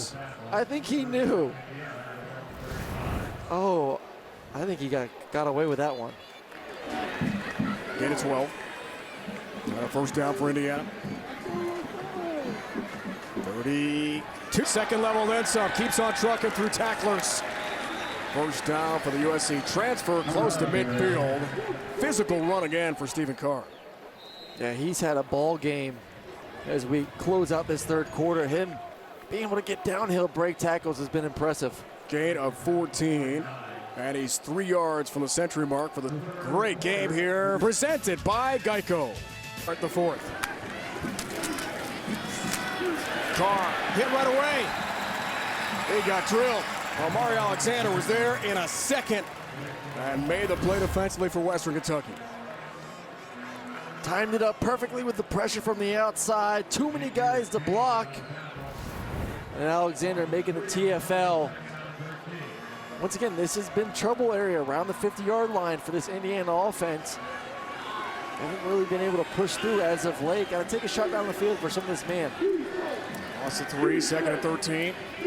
Western Kentucky trying for its first ever win against the Big Ten program. 0-8 all time. Penix Jr. Here comes some pressure. Delivers behind Carr and incomplete. Here comes a big third down.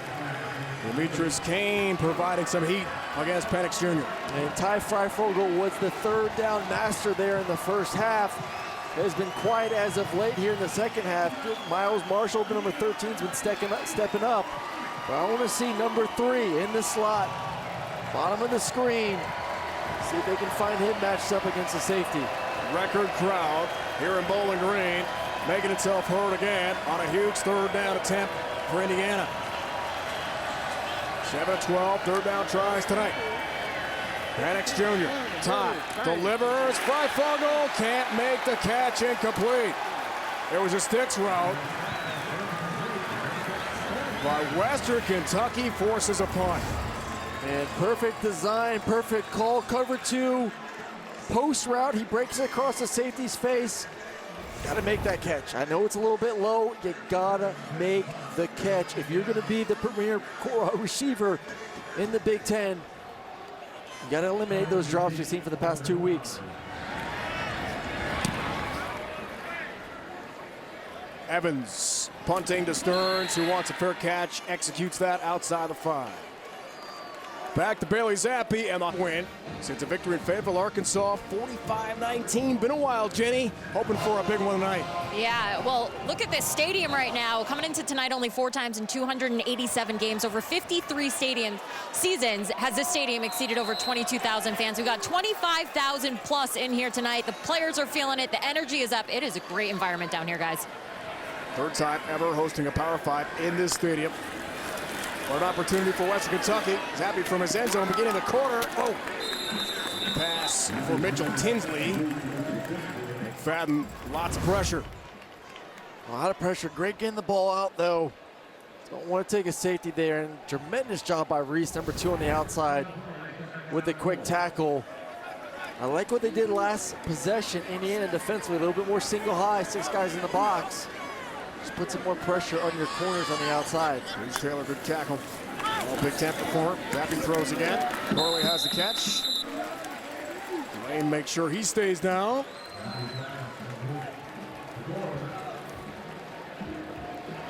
First down. Get it 4.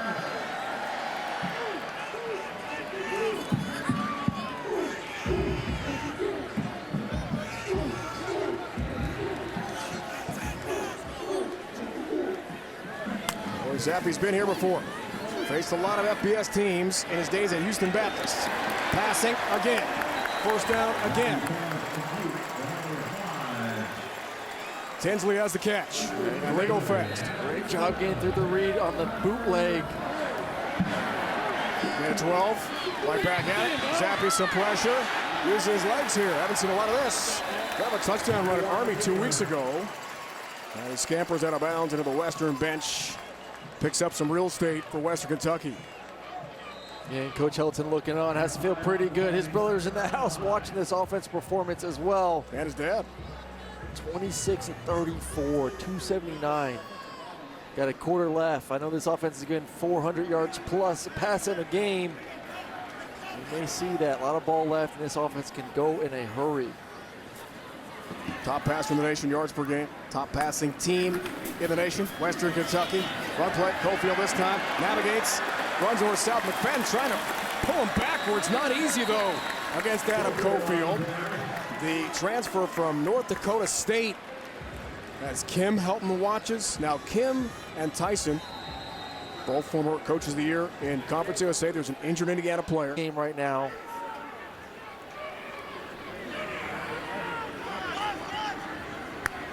Jarrett Stearns in motion. Zappi fakes the pass to him. And trying to get to the other Stearns. With a lot of pressure in his face. And basically throws that one away. DeMarcus Elliott was right in his grill. Now for two offenses that have been moving the ball really well, and you see a lot of yards. When you look at the stat sheet, this second half has been, I would say, won by the defenses. As Mullen comes back on the field, which is huge for the Hoosiers. But it's been a bend but don't break for both these defenses. I know Western Kentucky had the great first drive to start the half. Other than that, defense has done their jobs. Davis in motion. Second out. Zappi. Lean pocket. Throws. Corley trying to reach back to grab that one. That's incomplete. Yeah, that's a long throw for Zappi to try to put that on a line. I'd like to see a little bit more air, give his receiver enough time to adjust, come back to the football, and be able to give a little bit of an effort. That's exactly where you want to be if you're the Hoosiers. Be able to play a little bit more too high, some support over top to help your corners out. Big play in a game full of them tonight. Here from Bowling Green, 3rd and 15.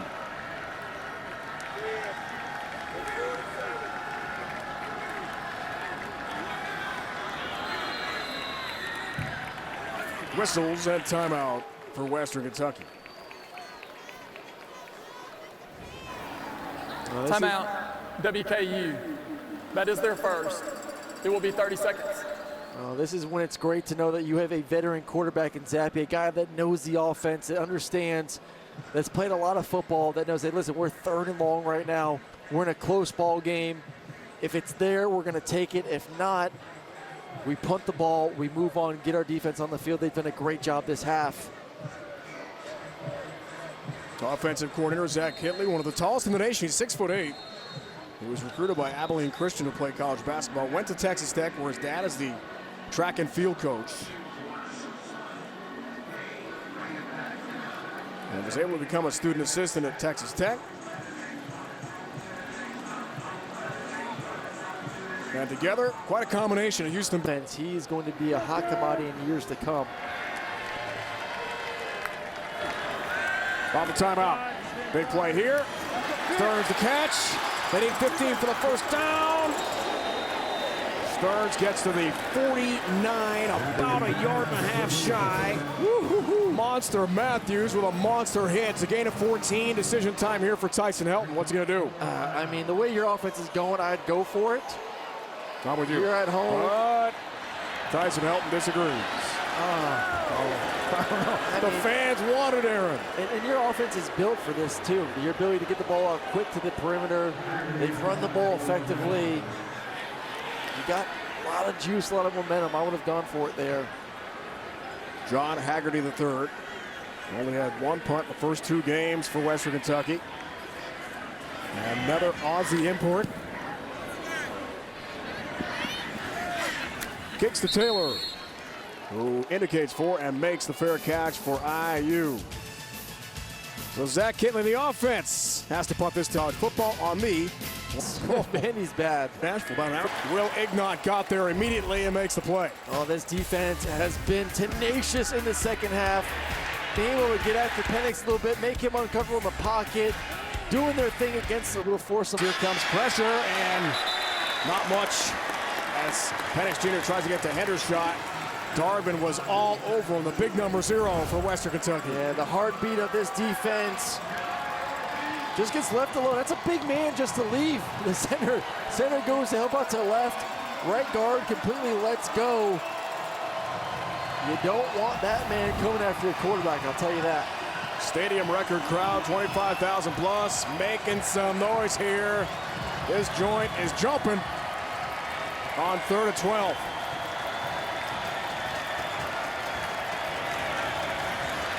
Penix Jr. Time. We mean lots of time. Delivers. Hendershot has the catch. There is a flag down. Well, they only rushed you. You're going to get a pass interference on the back end. Should be declined. Not going to matter. Or a holding call, excuse me. It's a gain of 20. Colossi the tackle. And that's what happens when you only rush 2 guys. Penix is going to have all day to get through his read to get back and find his tight end on that deep cross route. Well, that's a great job by him understanding only 2 guys rushing. I got time. Prior to the pass, holding, defense number 12. That penalty is declined. The result of the play is a first down. That is against Khalif Colossi, the corner for Western. Well, we've heard of drop 8. This was a drop 9. You see the holding up top, but great job by Penix, just buying time, understanding he's a 5-on-2 with his offensive line. And allow his receiver, tight end, excuse me, to come all the way across from left to right to convert the first down. Great header shot, 6 catches, 94 yards tonight. He's been a weapon for IU. First down for the Hoosiers.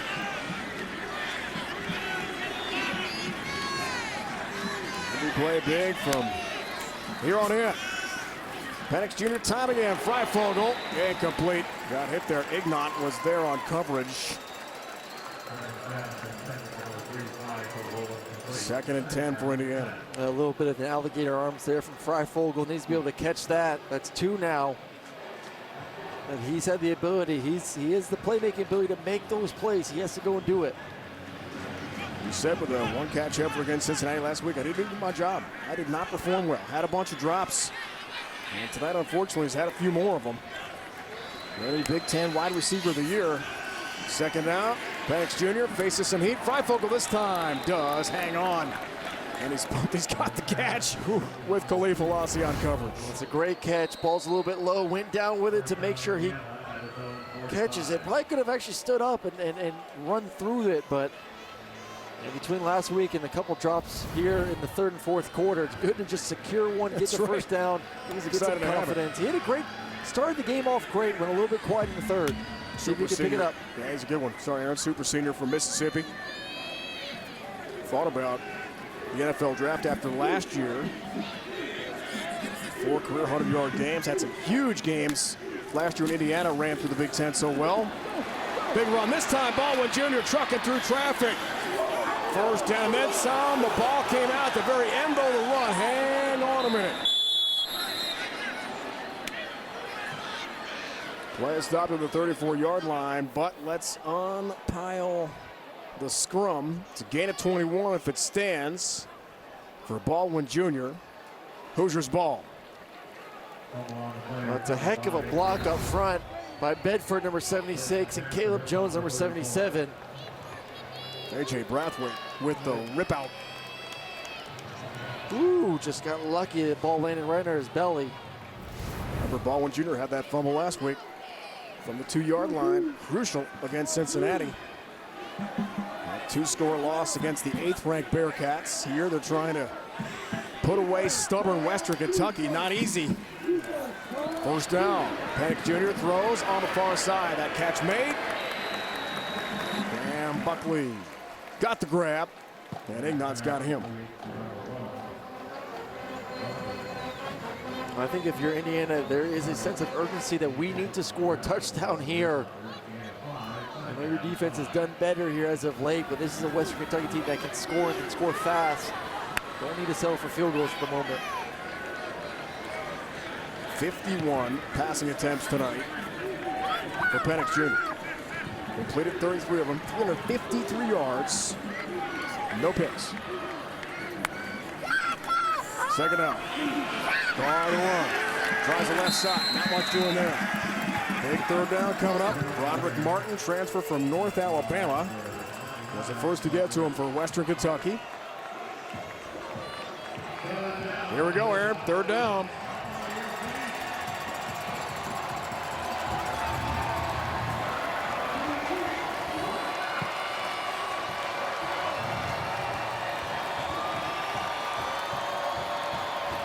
It's man-to-man coverage right here. We do got Freifogel lined up one-on-one with Kincaid.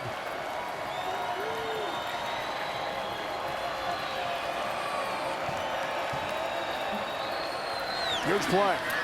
Freifogel has the catch. Inside the 20 to the 18. First down, Indiana. It's too easy. It's a robber coverage, so outside leverage by the defenders. You get a quick play action pass, that low hole player bites on it, and then from there it's just an easy pitch and catch on the inside slant.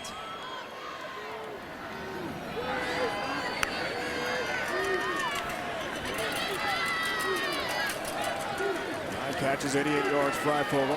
100 yards for Hendershot tonight. Penix Jr. is taking care of the football. Carr breaks a tackle. Keeps on trucking, running over defenders and gets to about the 10-yard line. It's just block, and then you're going to get blocked, and he's going left. A lot of misdirection. Defense doesn't really know which way we're going with the run scheme. I just love Carr's patience and then being able to accelerate through the hole. Over 100 yards for the game. Carries again and has a first down, so first and goal here for Indiana.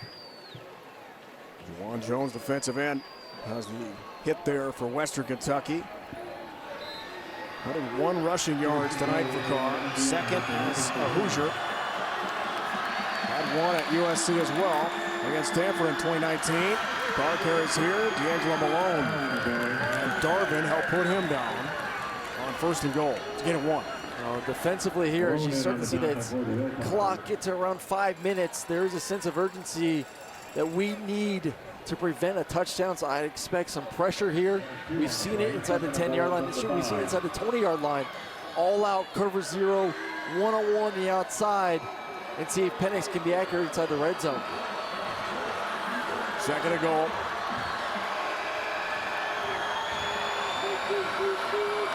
Two tight ends to the right of Penix. One play. And I do think for Indiana, this is 4-down territory. They know how good this offense is on the other sideline. They know they can score points. A field goal, in my opinion, is not going to cut it right now. You're 3rd and 1. Hopefully you don't have to get to 4 down, but if you do, this is 4-down territory. So you could run the football here and have no opportunity to score a touchdown. Chris Childers, first carry of the game. Off the field for now. Carr's back in. 3rd and goal. It's Carr. End zone. Touchdown, Indiana. Stephen Carr. Second rushing touchdown of the game.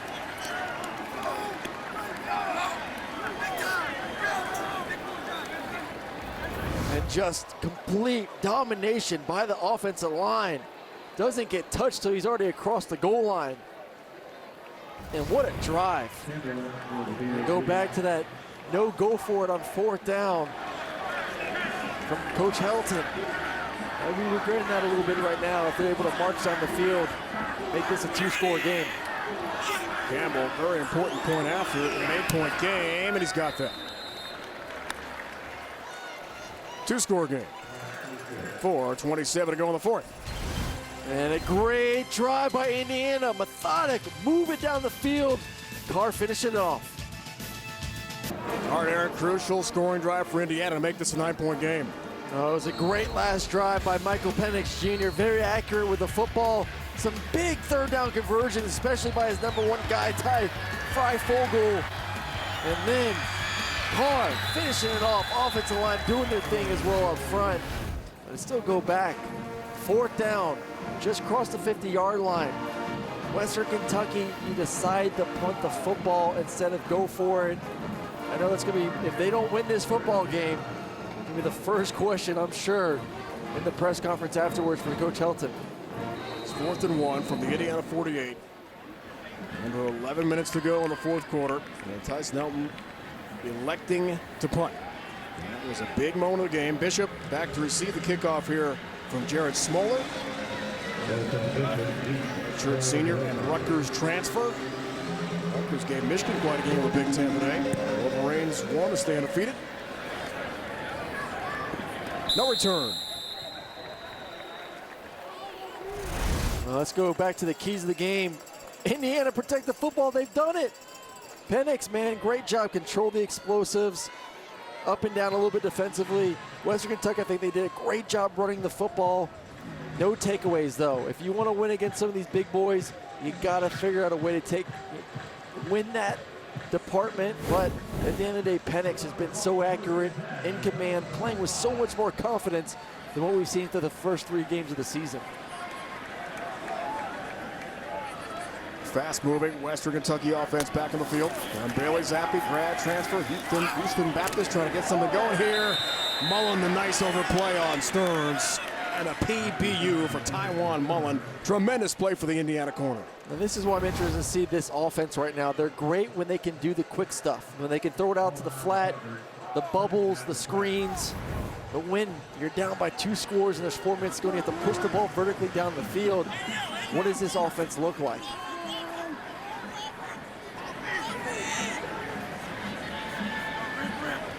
Gofield to Zappi's left. Here comes the pressure. Ryder Anderson. Gofield has the grab. And he's cut down. A good play by Reese Taylor defensively for Indiana. That's a great tackle by Reese Taylor in the open field right there to limit that to a short gain. Great call. Screen right into the pressure. Exactly what you want. You just got to make a guy miss. 3, 3rd and 7. Gonna have to go for it here if you're Western Kentucky. Down by 9. 2 plays to get 7 yards. That throw is incomplete. Tremendous defense. Marcelino McCrary ball on Stearns. Now it's 4th and 7. Oh, a beautifully thrown ball, but just an incredible play. I mean, look at that. You could not put it anywhere but there. McCrary ball, getting that big left hand in there to knock it out afterwards. And you got to go for it here. I'm trying to see if Indiana decides to bring the pressure, drop back into coverage. WKU 0 for 1 so far. 4th down tries tonight. They need this one on 4th and 7. Zappi delivers. 1st down, then some. Tinsley the catch. Keeps on trucking. Big pickup for Western Kentucky. Mitchell Tinsley finally tracked down by Raheem Lane. I mean, what an absolute pearl of a throw. On time, outside. Allows his receiver to catch the ball, get north. And an injury on the field here. Raheem Lane. Gain of 38. Raheem Lane, super senior from DeLand, Florida. Career best 8 tackles last week in the loss in Bloomington to Cincinnati. They're shaken up here for the Hoosiers. Timeout here in Bowling Green. We're kicking off game day with a Twisted Tea drop. We're surprising real Twisted Tea fans who love the smooth and refreshing taste of Twisted Tea Hard Iced Tea. Keep it twisted. Trilogy for COPD. Birds flying high, you know how I feel. Breeze drifting on by, you know how I feel. It's a new dawn, it's a new day. No matter how you got COPD, it's time to make a stand. And I'm feeling. Start a new day with Trilogy. No once-daily COPD medicine has the power to treat COPD in as many ways as Trilogy. With 3 medicines and 1 inhaler, Trilogy helps people breathe easier and improves lung function. It also helps prevent future flare-ups. Trilogy won't replace a rescue inhaler for sudden breathing problems. Tell your doctor if you have a heart condition or high blood pressure before taking it. Do not take Trilogy more than prescribed. Trilogy may increase your risk of thrush, pneumonia, and osteoporosis. Call your doctor if worsened breathing, chest pain, mouth or tongue swelling, problems urinating, vision changes, or eye pain occur. It's time to start a new day. Ask your doctor about once daily Trilogy and save at Trilogy.com. Since being the first to make wipers over a century ago, Trico has protected drivers in all kinds of weather. Torrential downpours, gale force winds, wintry blasts, even when it's raining cats and dogs. Hey, who came up with that phrase anyway? Just imagine if it actually started... no matter what the conditions, Trico wipers maintain maximum windshield contact for safe, clear driving visibility, even in the harshest weather metaphors. Train your mind. Train the game. Because your only limits are the ones you put on yourself.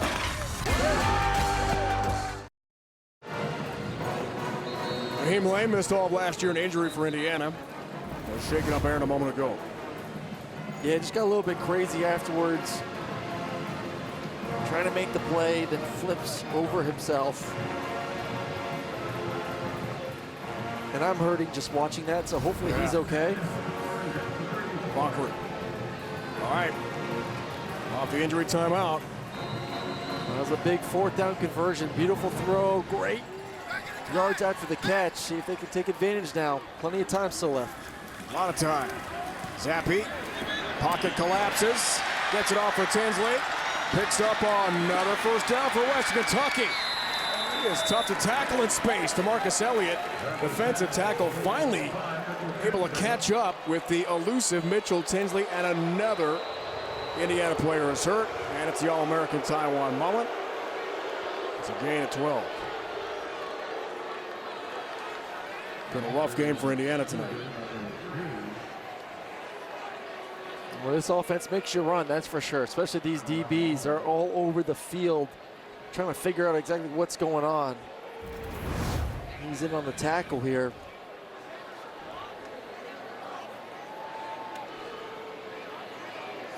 Mullen, a tremendous talent. 2 picks last year in a game against Michigan State. Indiana first time ever beat Michigan, Michigan State, and Penn State in the same season. We dreamed 2020. In a bid to the Outback Bowl, they lost to Ole Miss without Penix Jr. He was hurt for a 3rd straight year. And taking a look at Mullen here. Trayvon went to Clemson. Now plays with the Raiders in Las Vegas. His cousin is Lamar Jackson. That's quite a family. Taiwan Mullen.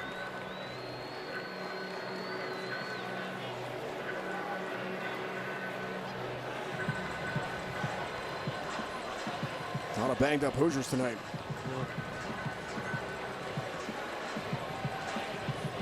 All right, first down. Hilltoppers 2 timeouts.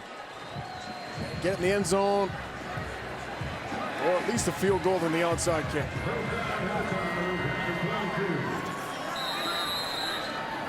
Here we go. Motion for Jarrett Stearns. First down. Little pressure. And barely Zappi feeling the heat there from Jaron Handy, the Auburn transfer. Throws that one away. Yep. Zappi's had one heck of a day. 346, 2 touchdowns. You know what's amazing to me? The stat for both these quarterbacks, that's awesome to see. 20 total players in this game have caught a pass. These guys are getting through their reads, distributing the ball extremely well. It's not just one guy out there making play after play after play after play. They are finding those guys, getting through it, super accurate. It's been fun to watch.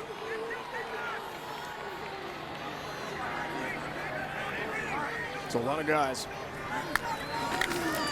Fun to watch tonight for sure. Cofield carries. And drives the pile ahead. Cam Jones was there. So was Ryder Anderson, the Ole Miss transfer. It's a gain of 3. Sets up 3rd down here. Under 3 to go in the 4th. Flap snap. Here comes the pressure. Here's the catch. Carlin has got it. Malachi Carlin. End zone. Touchdown, Western Kentucky.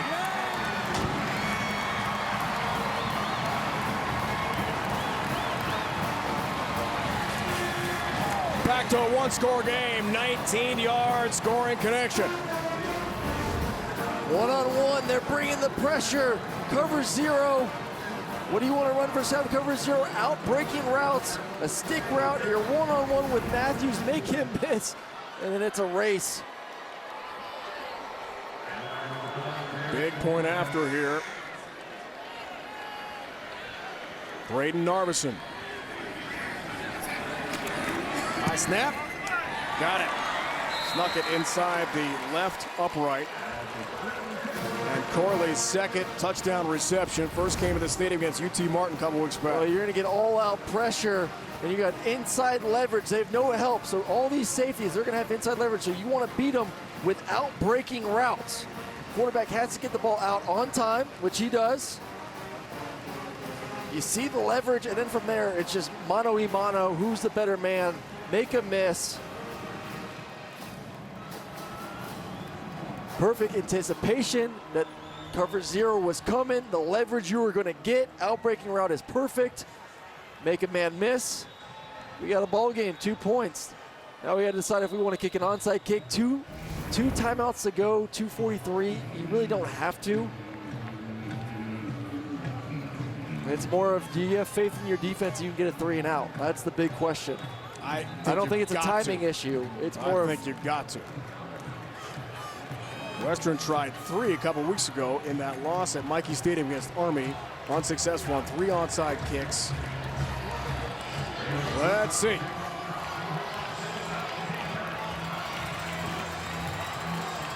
Corey Munson, kickoff man. Indiana has no one deep. They are expecting the onside kick in a 2-point game.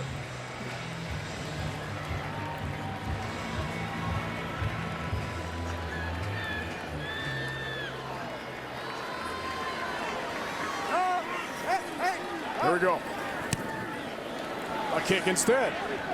Stephen Carr watches that go out of bounds, which now is a penalty and goes to the 35-yard line for Indiana. I'm not sure. Free kick out of bounds. Kicking team. The ball will be placed at the 35-yard line. It'll be 1st and 10. Well, let's go back to the first half. Called offsides, missed field goal. It was short. Gave him another opportunity. He drilled it. Lined up in the neutral zone. Gave Indiana an opportunity to kick another field goal. That 3 points is all the difference right now in a 2-score game. It's got to sell out. Stop the run. If I'm Indiana, obviously run the football. Make them use their timeouts. Carr in the backfield. Went for 170 yards, 2 scores tonight. Steady dive, Carr. Stopped behind the line of scrimmage. Ignat, who's had a huge game defensively for Western. How about the timeouts here, Aaron? I mean, it really, I would say just in case maybe someone pops one and gets a first down here. So if you're able to get a good stop right here, then you start using them on 2nd and 3rd down, or after 2nd and 3rd down. 8 tackle of the game for Will Ignat. Tennessee transfer for Western Kentucky. Loss of 1. Clock is rolling. It's just unfortunate for that kickoff, man. You lose at least 10 yards of field position if you do get the ball back. That was hard to understand. The execution there. Second out. It'll be Carr again. Upended. Wow, A.J. Brathwaite just came in and decked him. Timeout, Tyson Helton and Western Kentucky. It's a gain of 3. 3rd down's coming up. I thought it was so interesting, both with the media here in Bowling Green and with us, Aaron, that Tyson Helton, the WKU head coach, said, well, Indiana's more talented than we are. Doesn't mean you win the game. Well, if you play well, disciplined football, make your plays when you're supposed to, you have a chance to win in the 4th quarter. They've got a chance to win in the 4th quarter. That's all he said. He said, we want to be in it in the 4th quarter. With 5 minutes to go, we want to make this a 1-possession game. And they did that. They got to a 1-possession game. They're in this. Big 3rd down, got to make a stop here. And if you do, obviously use that last timeout. And be able to have plenty of time to allow your offense to give them opportunity and just need a field goal. You don't need a touchdown.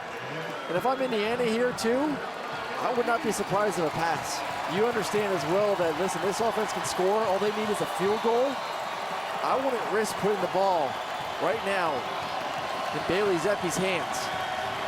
Your quarterback's been dealing. Trust him to go out there and make a play for you. Play of the night. 3rd and 8. Penix Jr. throws. Freifogle's got the catch. Sticks route. Going to be a 1st down for Indiana. Timeout. Called by Western Kentucky. Gain of 10. Aaron Murray called it. Penix delivers, and Freifogle's got the grab. The leverage, once again, you're playing outside leverage. We just gave per day. If you're going to run cover 0, there's no support in the middle of the field. You need to be inside leverage. You force everything to the sideline. Make it at least a little bit harder of a throw. He's playing outside leverage, allows for an easy dig route, and a super simple pitch and catch for the 1st down. That's just bad leverage on the defense. Chain mover crucial for IU. Clock's rolling. And timeout. Called by Tom Allen, and Indiana with a $1:20 to go. Prior to the snap, timeout, Indiana. That is their 2nd. It will be 30 seconds. And they're trying to salt this one away, Aaron, but this was not an easy game tonight. I think it was a much needed game, especially for them offensively. I think the issue through the first 3 weeks of the season was this offense, the turnovers. Can Michael Penix Jr. get back to what he was doing last season? And he did. Look at this season. Wow. 315 yards. With all that talent, and you're only getting 315 tonight. 512. A lot of confidence built with Penix, Freifogel. Obviously, we'll see what going to be going on with DJ Matthews going forward in his injury. And hopefully he's able to get on the field, because you put him together with a confident Frogel, Freifogel, and Michael Penix Jr., that's a tough offense to stop. Indiana has 25 plays tonight of 10 yards or more. Western has 18. I mean, it's been fun to watch, lots of fireworks, but Indiana is in the victory formation now, trying to make this official on the road tonight in Bowling Green. Penix Jr., I think, answered some questions to his critics tonight in Bloomington. He did, and I know a lot of fans are going to say, okay, great game. It's great to see him do his thing. He needs to do this in conference play now. Now when he gets to Big Ten games, he needs to do this. Western Kentucky, that is their third. Please reset the game clock to a Tyson minute Helton. and 18 seconds.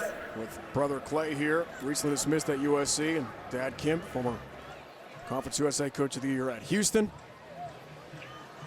So Tom Allen's going to regroup here, coming off a frustrating loss to Cincinnati after getting blasted by Iowa to open the year. But Michael Penix Jr. played great tonight, Aaron. Oh, it's just better with his eyes, better with his feet.